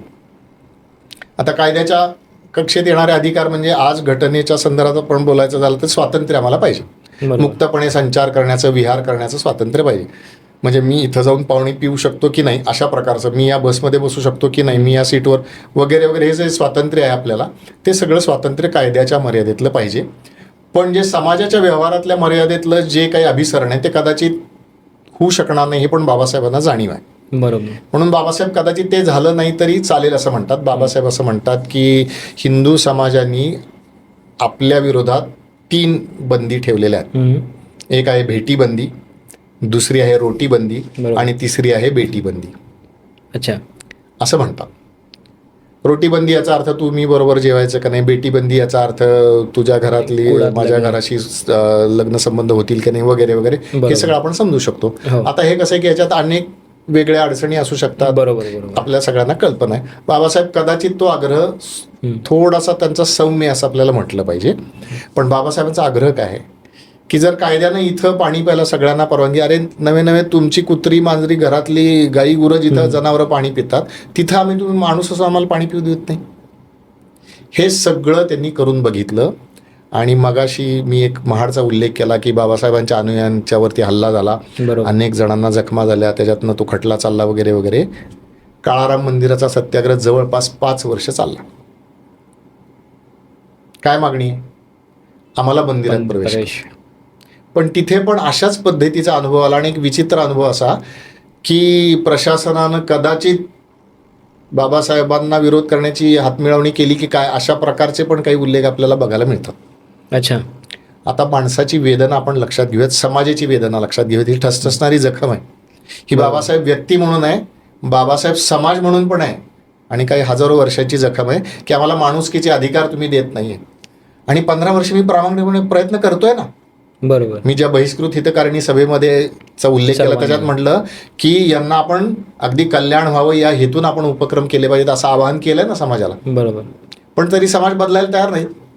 आणि काही समाजातील लोक बाबासाहेबांना असे सापडले किंवा भेटले लोक की जे तोंडी सुधारक होते. अच्छा. लिप सर्व्हिस इंग्रजीमध्ये ज्याला म्हणतात तसं, की नाही आपण सगळे बरोबर आहोत, पण वागताना मग तू कोण मी कोण मग माझं अशा पद्धतीने वागणारे. आणि असे जे वागतात त्यांच्या विरोधात तुम्ही भूमिका पण घेत नाही. हा बाबासाहेबांचा अगदी संतप्त आणि उद्विग्न असा सवाल होता.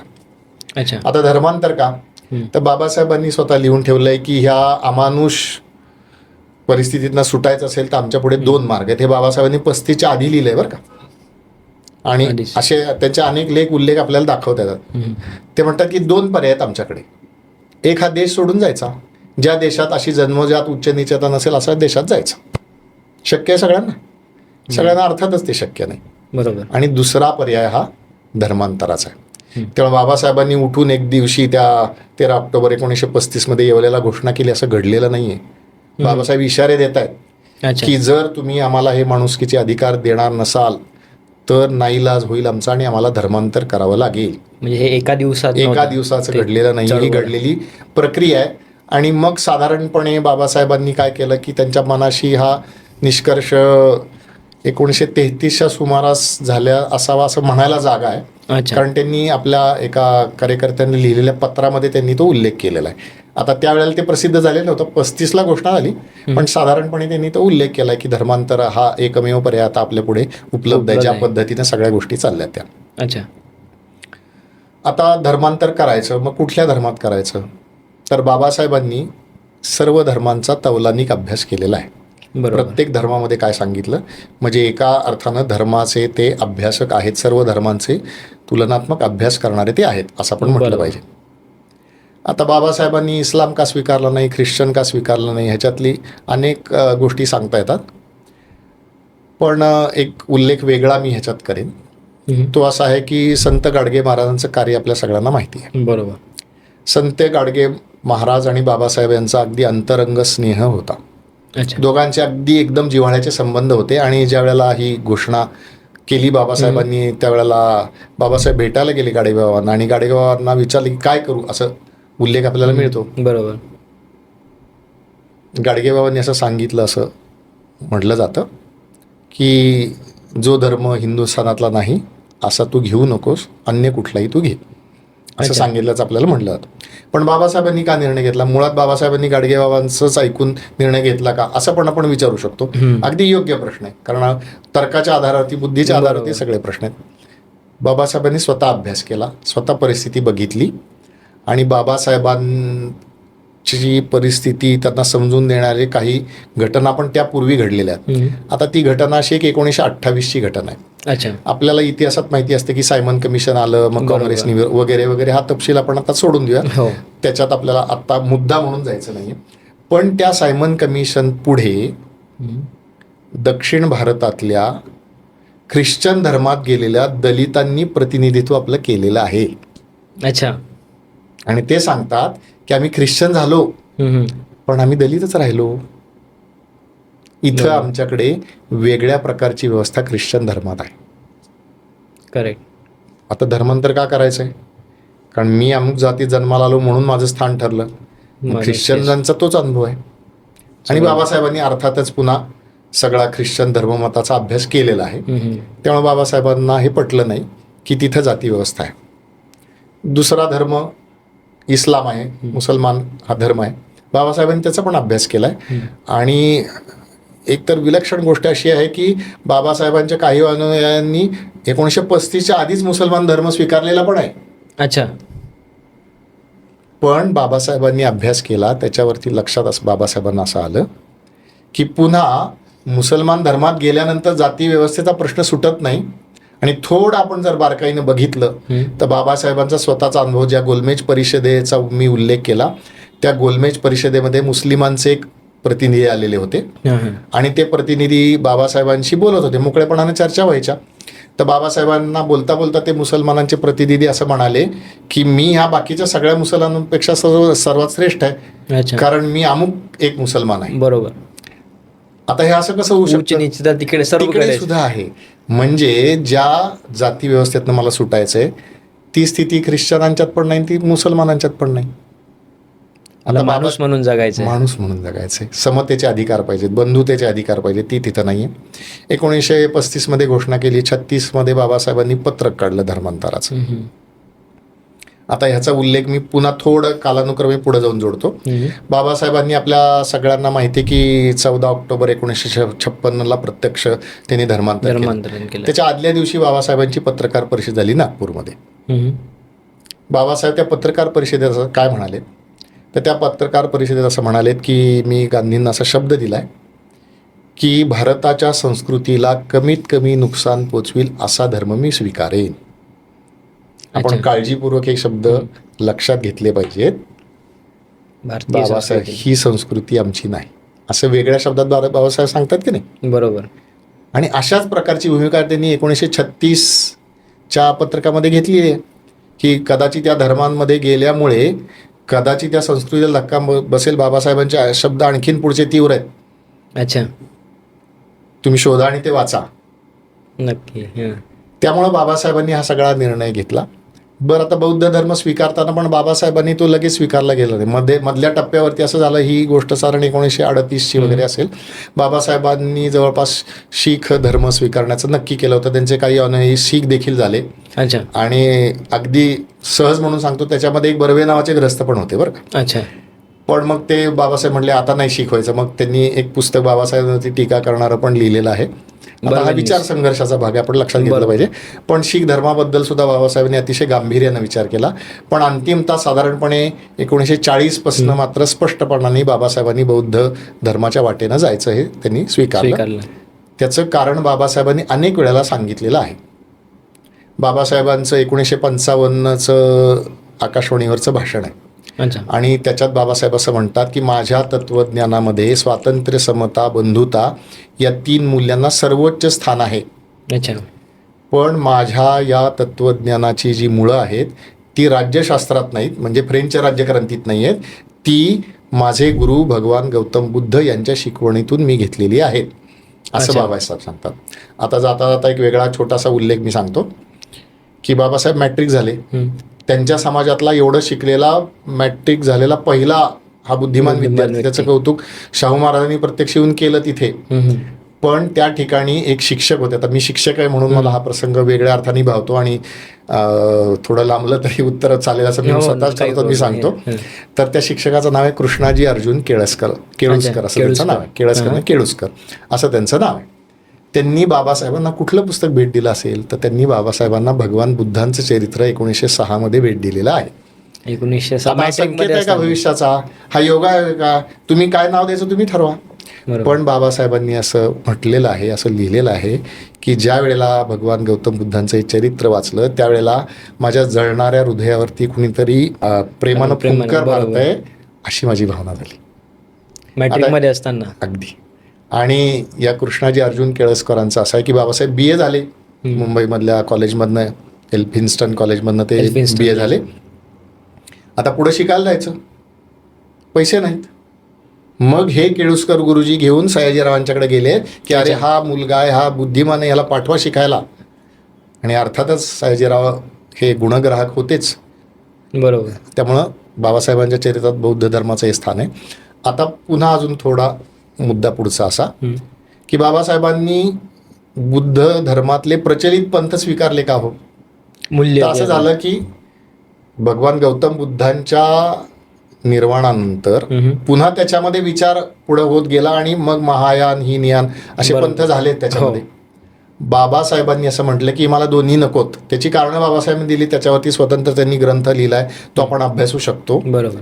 आणि बाबासाहेबांनी स्वतःहून आपल्या शिकवणीची तत्व तयार केली, त्याच्यावरती ग्रंथ लिहिला आणि हा नवयान पंथ आहे असं स्वीकारलं पाहिजे. म्हणजे पुन्हा घेताना ज्या धर्मात आपण जातोय तो आहे तसं स्वीकारला नाहीये. ज्या मूल्यांसाठी माझी लढाई आहे ती मूल्य असलेला धर्म मी घेणार. आणि ही घटना अगदी त्यांनी आयुष्याच्या शेवटच्या क्षणी केली म्हटलं तरी चालेल. 14 ऑक्टोबरचं धर्मांतर आहे आणि 6 डिसेंबरच्या पहाटे त्यांचं महापरिनिर्वाण दिन आहे, असं ते सगळं सांगता येईल आपल्याला. बरोबर. म्हणजे थोडक्यात सर ही डॉक्टर बाबासाहेब आंबेडकरांसाठी माणुसकीची आणि मूल्यांची लढाई होती.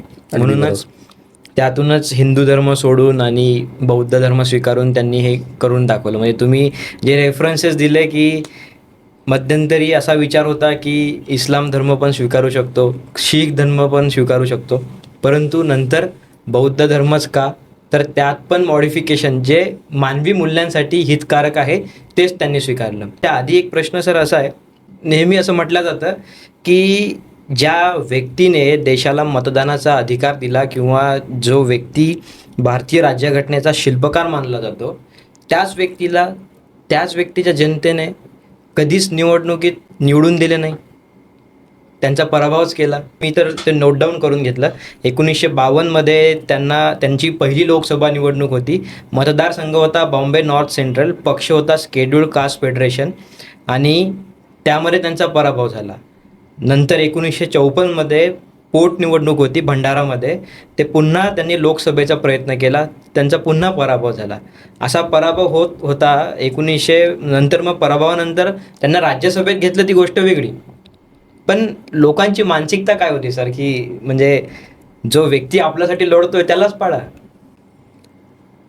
लोक आपल्यासाठी लढतोय त्यालाच पाडा, असं एकदम आपण त्याचं सोपं उत्तर शोधतोय असं मला वाटतं. अच्छा. राजकारण कुठल्याही काळातलं असलं, म्हणजे 1952चं असलं काय आणि आजचं देखील असलं काय, तर त्याच्यामध्ये अधिक गुंतागुंतीच्या गोष्टी असतात. आता मी काही राजकारणी नव्हे, राजकारणाचा अभ्यास नव्हे. मी एक शिक्षक म्हणजे एक शिक्षक समाजाला आकार देतो. प्रेरणास्त्रोत या अर्थाने बाबासाहेबांच्या विचारात. तर 1952च्या निवडणुकीची पार्श्वभूमी आपण सगळ्यांनी लक्षात घेतली पाहिजे. ही आपली भारतातली पहिली सार्वत्रिक निवडणूक आहे, आपण स्वतंत्र झाल्यानंतरची, राज्यघटना स्वीकृत केल्यानंतरची. स्वातंत्र्य मिळेपर्यंत विचार संघर्ष होता किंवा वेगवेगळ्या प्रकारचे विचार होते, पण प्रामुख्यानं विचार कशाचा होता? स्वातंत्र्याचाच होता. आणि जर लोकमताचं मोजमाप लावायचं ठरलं तर लोकमत हे निःसंशयपणे काँग्रेस पक्षाच्या बाजूने होतं.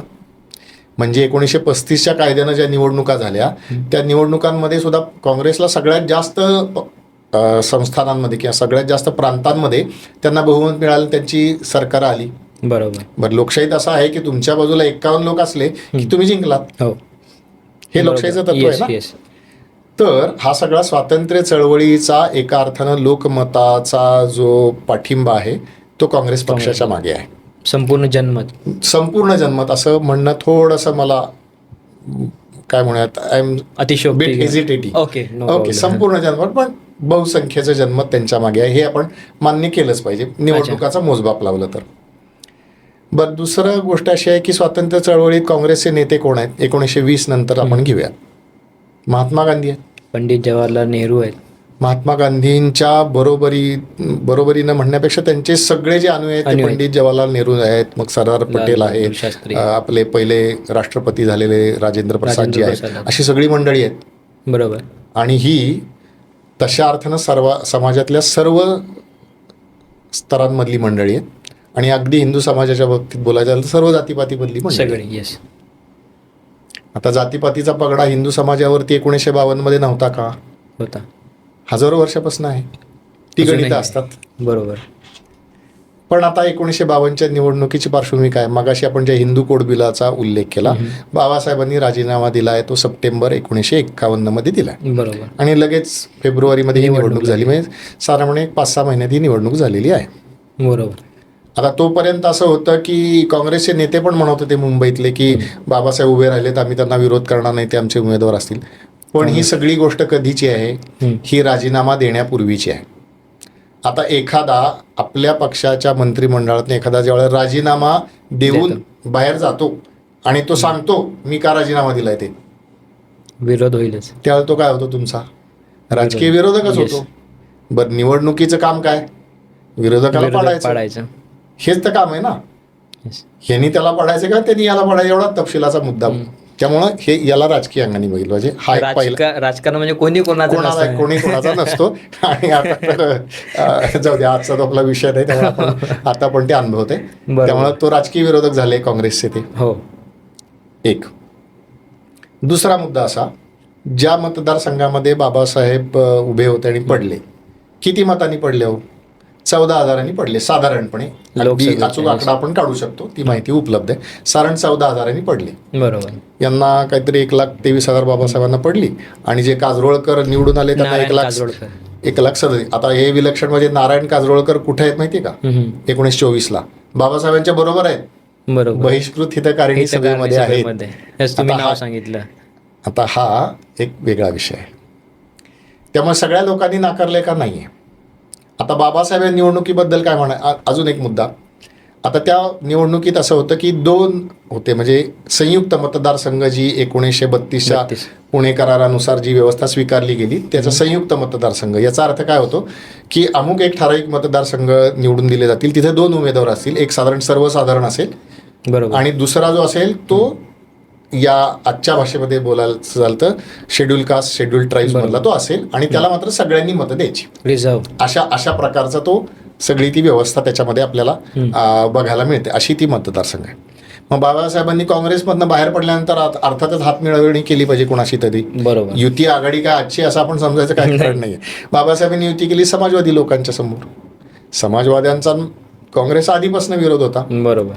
पण आता गंमत अशी आहे की काँग्रेस आहे, समाजवादी बाबासाहेब इकडे आहेत, कम्युनिस्ट इकडे आहेत. तिन्ही. बरोबर. आणि असं धनंजय कीरांनी जे चरित्र लिहिलंय बाबासाहेबांचं, त्याच्यात असं लिहिलंय की कम्युनिस्टांनी प्रचार केला आणि 50,000 मतं बाद होतील याची व्यवस्था केली. अच्छा. आता कशी केली काय केली हा तपशिलाचा भाग आहे, पण बाद झाली. तेव्हा आता ईव्हीएम पण नव्हतं तिकडे. करेक्ट. दोघांच्या 14,000चा डिफरन्स आहे, 50,000 मतं बाद झाली. मग बाबासाहेबांनी नाकारलं का समाजाने? नाही. बाबासाहेबांचं स्वतःचं काय म्हणणं आहे आपण ते सगळ्यात महत्त्वाचं. बाबासाहेबांना पण धक्का होता की आपण निवडून नाही आलो, त्यांना धक्का होता. कारण असं होतं की 1937च्या निवडणुकीमध्ये इथेच त्यांना जवळपास 15 त्यांचे उमेदवार, अर्थात ते विधानसभा म्हटली पाहिजे त्याला, निवडून आले होते, पण तो जनमत त्यांच्या बाजूने होतं. बरं, तेव्हा धर्मांतराची घोषणा होऊन गेलेली होती. बरोबर. आता बाबासाहेब याच्यावरती काय म्हणतात? बाबासाहेब म्हणतात, बाबासाहेबांचं वाक्य धनंजय कीरांनी असं लिहिलं आहे की निवडणुका हा जुगार आहे, बरोबर. कोणीतरी जिंकायचा. पण आपण चांगली कामगिरी केली, 14,000 पराभव झाला, आपण चांगली कामगिरी केली, जे आहे त्याच्यावरती आपण स्वीकारूयात आणि आपण आता पुढे जाऊयात. भंडारा पोटनिवडणुकीत पण असं झालं आणि असं बोललं गेलं. संदर्भ वेगळा आहे, द्यावा की नाही मी विचार करतो, पण तो लिहिलेला आहे पुस्तकात, आपण वाचू शकता. आपण त्याचं मूल्यमापन काय करायचं ते त्याने ठरवायचं. बाबासाहेबांच्या भंडारा मतदारसंघामध्ये ज्यावेळेला त्यांनी ती निवडणूक लढवली त्यावेळेला त्यांचे निवडणुकीचं काम करणारे जे अनेक लोक होते, एकटेच होते असं म्हणणं चुकीचं आहे, अनेक लोक होते. त्याच्यातले एक होते ते दत्तोपंत ठेंगडी होते. अच्छा. आणि दत्तोपंत ठेंगडींनी डॉक्टर आंबेडकर आणि सामाजिक क्रांतीची वाटचाल नावाचं एक पुस्तक लिहिलं आहे. त्याच्यामध्ये त्यांनी लिहिलं, या निवडणुकीच्या बद्दल लिहिलंय आणि बाबासाहेबांचा घटनाकार म्हणून एक दृष्टिकोन त्याच्यातनं दिसतो, म्हणून मला हे सांगायचंय. तर तिथं पण व्यवस्था अशी आहे की 2 उमेदवार आहेत आणि 2 मतं द्यायची आहेत. बरोबर. तर लोक प्रचार करायला लागले की यांना मतं द्या. म्हणजे बाबासाहेबांच्या बरोबर ते दुसरे उभे होते, बहुतेक मेहता त्यांचं नाव आहे, मी विसरत नसेन किंवा चुकत नसेन तर अशोक मेहतांना मत द्या, पण बाबासाहेबांना देऊ नका, असं मेहतांचे मंडळी प्रचार करतात. दत्तोपंतांनी असं लिहून ठेवलंय की दत्तोपंतांनी बाबासाहेबांना सांगितलं की अहो हे लोक तर असा प्रचार करतात, आपले लोक त्यांना मतं देतील, जे कोणी आहेत ते शेड्यूल कास्ट फेडरेशन मानणारे आणि आपले सगळे, पण त्यांचे लोक आपल्याला मतं देणार नाही, युती जरी झाली असली तरी. आता हे बघा, आजच्या राजकारणाशी तुम्ही जोडून बघा. पण एक घटनाकाराचं मग आपण पण आपल्या लोकांना सांगूया की फक्त इकडंच मत द्यायचं, तिकडे टाकायचंच नाही, त्याला मत जाळणे असा शब्दप्रयोग केलाय दत्तोपंतांनी. हा नाही, म्हणजे एकच मत द्यायचं, दुसरं मत द्यायचं नाही, ह्याला मत जाळणे असा एक प्रयोग केलाय. आता ते म्हणजे काय मला माहित नाही. जाळणे हे आपण ध्वन्यार्थाने घेतलं पाहिजे, प्रत्यक्ष नव्हे, मतपत्रिका जाळायची नाहीये. तर असं आपल्या लोकांना आपण मत जाळायला सांगूयात, आपण द्यायचंच नाही त्यांच्या उमेदवाराला मत. बरोबर. दत्तोपंतांनी लिहून असं ठेवलंय की मी जी राज्यघटना लिहिलेली आहे ती लोकशाहीचा पुरस्कार करणारी आहे आणि लोकशाही व्यवस्था यंत्रणा पुढे नेणारी व्यवस्था आहे आणि त्याचा जनक मी, आणि मी स्वतः कसं लोकांना मत जाळायला सांगू, माझ्या तत्वाच्या विरोधात आहे असं मी काही सांगणार नाही. आणि परिणाम पराभव झाला. पण बाबासाहेबांचं मोठेपण मी सांगितलं की निवडणुका हा जुगार आहे, जे मिळालं ते आपण स्वीकारूयात, पुढं जाऊयात आणि माझं मत मी जाळायला सांगणार नाही. म्हणजे घटनात्मक मूल्यांचं जे आत्मा आहे त्या आत्म्याला धक्का लागेल अशी कृती करायला मी सांगणार नाही. हे बाबासाहेबांचं वर्तन आहे. असं ते 52 आणि 54 निवडणुकांचं आहे. म्हणजे सर, काळ आताचा असू द्या किंवा तेव्हाचा असू द्या, सर डॉक्टर बाबासाहेब आंबेडकरांनी म्हटलंय की राजकारण हा जुवाच आहे आणि तो नेहमीसाठी जुवाच राहील. पण कुठेतरी एक खंत वाटतेच की 1952 मध्ये ठीक आहे, भारत स्वतंत्र झाला, स्वतंत्र भारताची पहिली निवडणूक होती, काँग्रेसकडे जन्मत होतं, पण तरी आज अभ्यास करताना वाटतं की आंबेडकर जिंकायला पाहिजे होते. ठीक आहे, अगदी हे वाटणं स्वाभाविक आहे. आणि जो आपण पहिला मुद्द्यापासून ज्या सुरुवात केली की बाबासाहेब हे राष्ट्रपुरुष आहेत, बरोबर, ज्या माणसानं देशातल्या सगळ्या समाज घटकांचा विचार केला त्याला तुम्ही राजकारणासाठी पाडता. बरोबर. ही वेदना, हे दुःख होणं स्वाभाविकच आहे. आणि हे जर आपल्यात झालं नाही तर आपण किती जागरूक आणि संवेदनशील आहोत हे ज्याचा त्याने विचार करावा. मी काही कुठलीही कोणाच्याबद्दल टीका टिप्पणी करत नाही, पण आपण ज्याचा त्याचा विचार करावा. ठीक आहे, नेहमीच आपण म्हणतो राजकारण आहे, सोडून द्या. ठीक आहे, आपण हा मुद्दा सोडून देऊ आणि आता आपल्या शेवटच्या एक प्रश्नाकडे येऊ.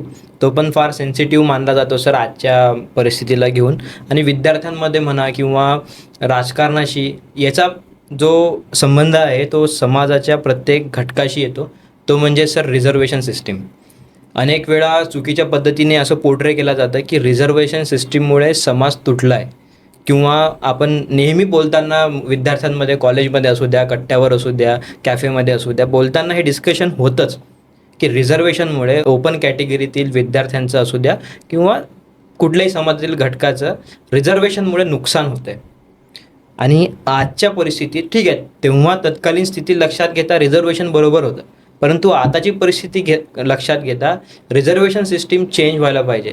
यावरती आपलं काय मत आहे सर? आणि डॉक्टर बाबासाहेब आंबेडकरांना रिझर्वेशन कसं अपेक्षित होतं? बाबासाहेबांचा ज्यावेळेला आपण विचार करतो त्यावेळेला आपण एक राष्ट्रपुरुष म्हणून विचार करतो. इथून आपण सुरुवात केली. बरोबर. आणि आता शेवटी आपण व्यावहारिक मुद्द्यावरती आलो की मला ॲडमिशन मिळालं तर माझं काय, अशापर्यंत हो, आपण हो. साधारण आलो. आणि अगदी हे स्वाभाविक आहे, म्हणजे त्यात काही चूक आहे असं मानण्याचं काही कारण नाही की होतात ह्या गोष्टी. आणि प्रत्येक त्याच्याबद्दल म्हणजे आपण एक शिक्षक आपल्याला हो. पाहिलं असेल, प्रत्येक डिस्कशनमध्ये हा होतात. टॉपिक असतोच. असतोच आणि त्याच्याबद्दल दुःख वाटतं, राग येतो, अशा सगळ्या गोष्टी आहेत.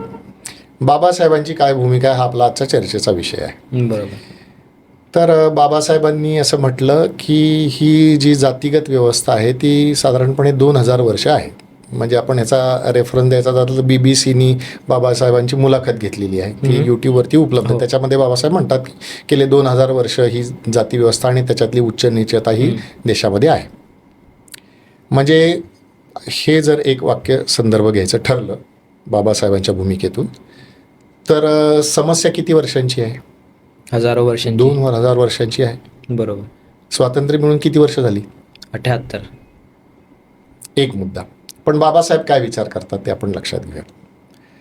बाबासाहेबांचं घटना समितीतलं शेवटचं भाषण हे सगळ्यांनी पुन्हा पुन्हा वाचावं आणि त्याच्या प्रकाशात आपले विचार तपासून घ्यावेत, आपले आचार त्या प्रकाशात करावेत असं मला नेहमी वाटतं.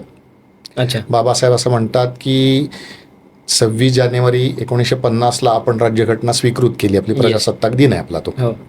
त्या दिवशी आपण अशा एका समाजामध्ये प्रवेश करतो आहे की ज्या समाजामध्ये राजकीय लोकशाही आहे.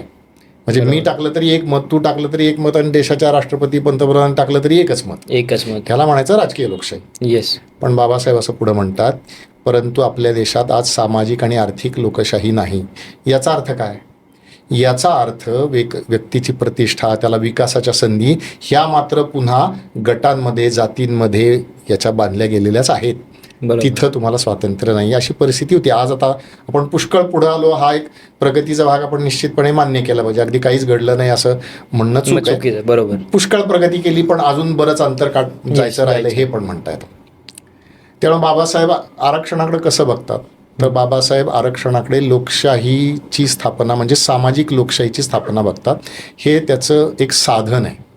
बरोबर. आरक्षण कशासाठी आहे, तर मला अमुक एक शिक्षण मिळावं आणि तमुक एक नोकरी मिळावी, एवढा सीमित उद्देश बाबासाहेब धरतात का? नाही. एवढा सीमित उद्देश बाबासाहेबांच्या विचाराचा नाही आहे. बाबासाहेबांना हवी आहे ती मानवाची प्रतिष्ठा, आणि ती माणूस असण्याची प्रतिष्ठा आहे. मी ज्या क्षणी माणूस म्हणून जन्माला आलो, मी असेल किंवा कुणी असेल, त्या क्षणी त्याला प्रतिष्ठा आहेच. मग त्याचं जात काय असेल, त्याचा धर्म काय असेल, त्याची भाषा काय असेल, त्याचं राष्ट्र कुठलं असेल, हे सगळ्या गोष्टी गौण आहेत. माणसाची प्रतिष्ठा. पण त्याच्यातला अडसर इथल्या व्यवस्थेनं केला हा अनुभव आहे ना. अनेक उदाहरणं आहेत. परंतु ही प्रतिष्ठेची लढाई आहे, त्यामुळे ती आर्थिक पद्धतीची नाही, हे आपण लक्षात घेतलं पाहिजे. आर्थिक संधी मिळतात वगैरे वगैरे हा सगळा भाग त्याच्यामध्ये आहे. बरोबर. आता जे हा थोडासा आपल्या विषयाच्या बाहेरचा जाणारा प्रश्न असं म्हणतात. आणि विद्यार्थी आमच्याकडे काही वेळेला तक्रार करतात, सर हे आउट ऑफ द सिलेबस आहे प्रश्न. तसं मी गमतीनं म्हणतो की आपण एकूण बाबासाहेबांचे विचार काय, पण मुद्दा जो उपस्थित केला तो अगदी बरोबर आहे की विद्यार्थ्यांच्या मनात येतच. आता आकडेवारी आपण जर लक्षात घेतली तर आकडेवारी काय कशी आहे, तर एकूण वेगवेगळ्या प्रकारची आरक्षणं आहेत वगैरे वगैरे. आर्थिक आधारावरती पण आपण आरक्षण स्वीकारलं आहे, मग ते सर्वोच्च न्यायालयाने देखील मान्य केलं आहे, माननीय सर्वोच्च न्यायालयानं. हे सगळे भाग आहेत. बरोबर. आता या सगळ्यामध्ये ज्या वेळेला आपण लक्षात घेतो त्यावेळेला लक्षात असं घेतलं पाहिजे की एक देश म्हणून शिक्षण क्षेत्रावरची गुंतवणूक आम्ही कमी केलेली आहे. हे अगदी स्पष्ट आहे. ओके.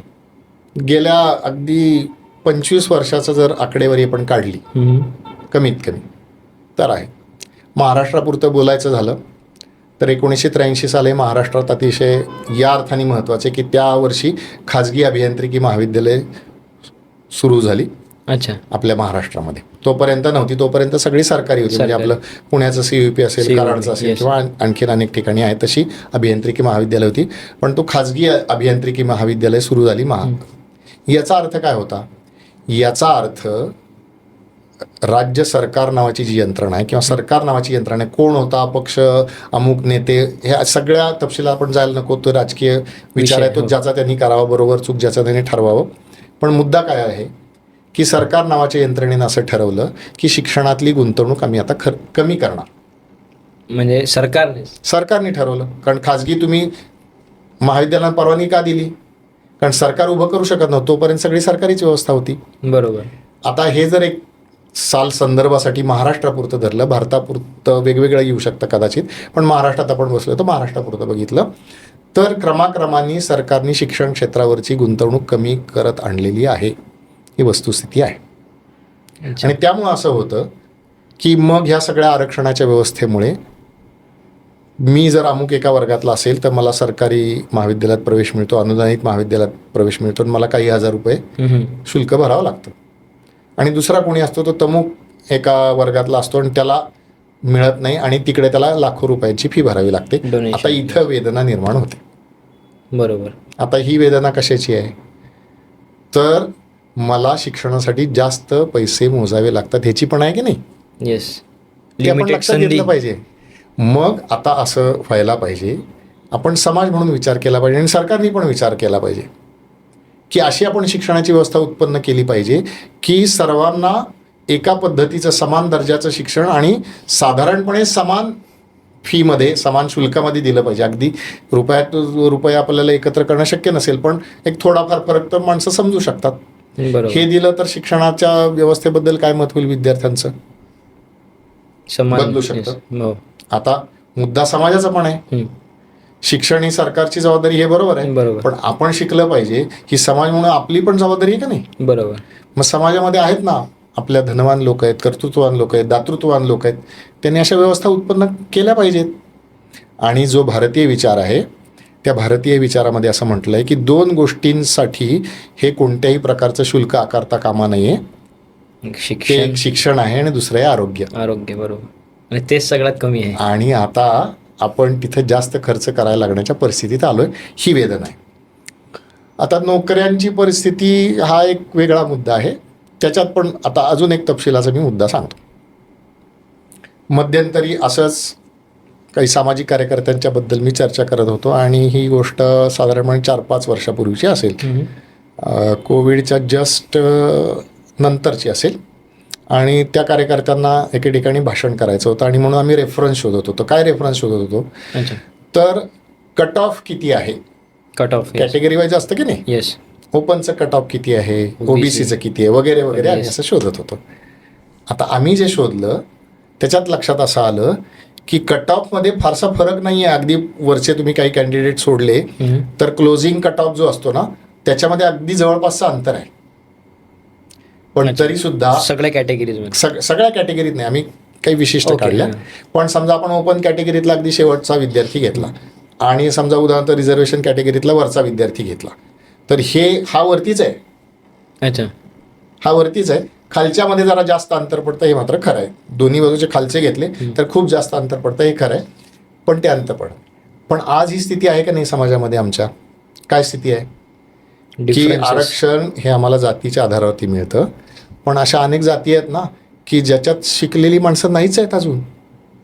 अनेक ठिकाणी असं आहे. 78 वर्ष झाले भारत स्वतंत्र होऊन. मूळ मुद्दा बाबासाहेबांच्या विचाराचा आहे. ते म्हणतात 2000 वर्षाचं दुखणं आहेत. 2000 वर्षाच्या तुलनेत 78 वर्ष आयुष्यात घेऊन बरं होतं का, हा एक प्रश्न आहे. आता त्याच्यातली तीव्रता मी दोन्ही बाजून समजू शकतो. म्हणजे जे विद्यार्थी म्हणतात आरक्षणामुळे आमचं नुकसान झालं त्यांची वेदना मी समजू शकतो. भावनेशी मी अगदी सहमत असेल असं म्हणणं जरा अवघड आहे, पण वेदना मी समजू शकतो, इथपर्यंत म्हणू शकतो. एक मुद्दा अजून आपल्याला विचारात घेतला पाहिजे तो असा आहे की ज्या वेळेला आपण आरक्षणाची चर्चा करतो त्यावेळेला नोकऱ्यांमधलं आरक्षण हे आज फक्त सरकारी क्षेत्रामध्ये आहे. आणि आम्ही मगाशी मी ज्याचा उल्लेख केला त्याच्यात आम्ही अभ्यास पण केला की ज्या संघटित क्षेत्रातल्या किंवा एकूण नोकऱ्या भारतातल्या उपलब्ध आहेत त्यातल्या फक्त 1-2% नोकऱ्या ह्या सरकारकडे आहेत. अच्छा, मग त्या 2% नोकऱ्यातलं जर समजा आरक्षण आपण धरलं तर ते 1% होतं. म्हणजे याचा अर्थ असा आहे की उरलेल्या 98% लोकांनी असं म्हणायचं आहे की हे 1% लोक आरक्षण घेतात आणि म्हणून आम्हाला नोकऱ्या मिळत नाहीत, हे चुकीचं आहे. चुकीचं आहे. एक. बरोबर. हां. दुसरा मुद्दा असा आहे की बाबासाहेबांनी जे शिकवलं, संघर्ष करा, तर संघर्ष जसा एका गुलामगिरीच्या मानसिकतेच्या विरोधात आहे तसं स्वतःच्या प्रगतीसाठी देखील आहे. आणि आता बरोबर. जास्त तंत्रज्ञानानं संधी केलेल्या आहेत, आपण वेगवेगळ्या प्रकारचे उद्योग व्यवसाय करू शकतो. याचाही सगळ्यांनी लाभ घेतला तर विद्यार्थ्यांना त्यांचं जे व्यावसायिक आयुष्य ते घडवण्यासाठी मदत होईल. नक्कीच सर. तर अशा पद्धतीचे विचार आहेत. आता बाबासाहेब ह्याच्यावरती उपाय काय, ह्याच्यावरती उपाय जो मी सांगितला तो मला सुचला असं मी म्हणणार नाही, तो बाबासाहेबांनी स्वतःच सुचवला आहे. अच्छा.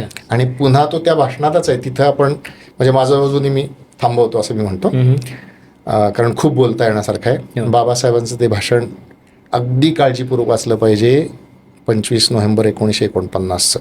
अच्छा. बाबासाहेब तिथं पण म्हणतात की स्वातंत्र्य, समता आणि बंधुता ही माझी 3 जीवनमूल्ये आहेत. पहिलं बरोबर. वाक्य. आता पुढची 2-3 वाक्य माझे शब्द कदाचित मागे पुढे होत असेल, पण अशा अगदी बरोबर आहे. आपण सगळेजण आवर्जून ते वाचूया. मी परत वाचेन स्वतः. पुढचं वाक्य असं म्हणतात बाबासाहेब, पण स्वातंत्र्य स्वातंत्र्य समतेवरती घाला घालते.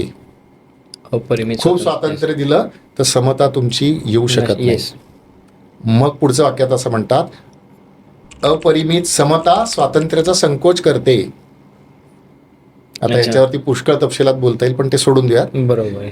मग माझ्या तत्वज्ञानामध्ये कायद्याच्या आधारावरती स्वातंत्र्य आणि समता याचा अनुभव येईल असं काही मला वाटत नाही. किती वेदना झाली असेल ते वाक्य उच्चारताना तुम्ही कल्पना करू शकता का? प्रश्न स्वतःला विचारा, स्वतः उत्तर द्या. अजिबात कोणाला सांगू नका. की राज्यघटना लिहिणारे बाबासाहेब म्हणतात की स्वातंत्र्य, समता, बंधुता आहे, पण कायद्याच्या आधारावरती स्वातंत्र्य आणि समतेचा अनुभव येईल असं मात्र मला वाटत नाही. बरोबर. काय वेदना आहे त्या महापुरुषाची. बाबासाहेब पुढे म्हणतात, पण बंधुतेच्या आधारावरती मात्र स्वातंत्र्य आणि समतेचा अनुभव येऊ शकतो हे मला ठामपणे वाटतं. त्यामुळे बंधुभावाच्या आधारावरती आपण सगळे प्रश्न सोडवूयात आणि त्याच्यावरती वाटचाल करूयात असं बाबासाहेब म्हणतात. ही प्रेरणा आपण आपल्या हृदयात घ्यावी असं मी एक नम्र आवाहन करतो, विनंती करतो. Okay sir. म्हणजे ब्रदरहूडची जी भावना आहे की सगळ्यांनी ठेवायला पाहिजे. आज म्हणजे प्रत्येक अभ्यासू व्यक्तीला पडलेले हे प्रश्न आपण आज चर्चिले आहेत. डॉक्टर बाबासाहेब आंबेडकरांना राष्ट्रपुरुष का म्हणावं, तिथून तर आजच्या परिस्थितीपर्यंत, म्हणजे त्यामध्ये आपण राजकारणाबद्दल बोललो, त्यानंतर आपण संविधानाबद्दल बोललो, डॉक्टर बाबासाहेब आंबेडकरांच्या अनेक विचारांवरती बोललो, तुम्ही अनेक रेफरन्सेस दिले, इयर वाईज रेफरन्सेस दिले, आणि जे समाजात नेहमी ज्या प्रश्नांची चुकीच्या पद्धतीने मांडणी होते त्यांच्यावर तुम्ही एक चांगल्या प्रकारे प्रकाश टाकला. सगळ्यात महत्त्वाचा प्रश्न म्हणजे आपण जो चर्चेला तो म्हणजे मी हिंदू म्हणून जन्मलो परंतु हिंदू म्हणून मरणार नाही. डॉक्टर बाबासाहेब आंबेडकरांनी मनुस्मृतीच का जाळली, हे खरंच एक समाजात नेहमीच संभ्रम निर्माण करणारे प्रश्न ठरले आणि आज आपण त्यावरती एकदम साधेसं एक चर्चा केली. आणि नक्कीच यामुळे जे श्रोतावर्ग आहे किंवा समाजात या पॉडकास्टद्वारे एक वेगळा मेसेज जाईल. आज सर आपण प्राईम संवादला टाईम दिला, वेळ दिला, त्याबद्दल खरंच खूप खूप धन्यवाद. म्हणजे आज तर मी थोडासा नर्वस होतो कारण की तुम्ही मला शिकवलं आणि एक विद्यार्थी म्हणून मी समोर बसलो आणि मला प्रश्न विचारताना पण तुम्ही पाहिलं असेल मी कधीच नर्वस नसतो, पण आज मी थोडा नर्वस होतो. साहजिक आहे की तुमच्याकडूनच मी अनेक गोष्टी शिकलो आणि आज तुमच्यासोबत एक अशा विषयावर चर्चा करतोय की तो नेहमी समाजात महत्त्वाचा मुद्दा ठरला आहे. तर खरंच सर आपण दिलेल्या वेळेबद्दल धन्यवाद. आम्ही प्राईम संवाद टीमकडून आपले खरंच आभार मानतो आणि आजचा आपला पॉडकास्ट थांबवूया.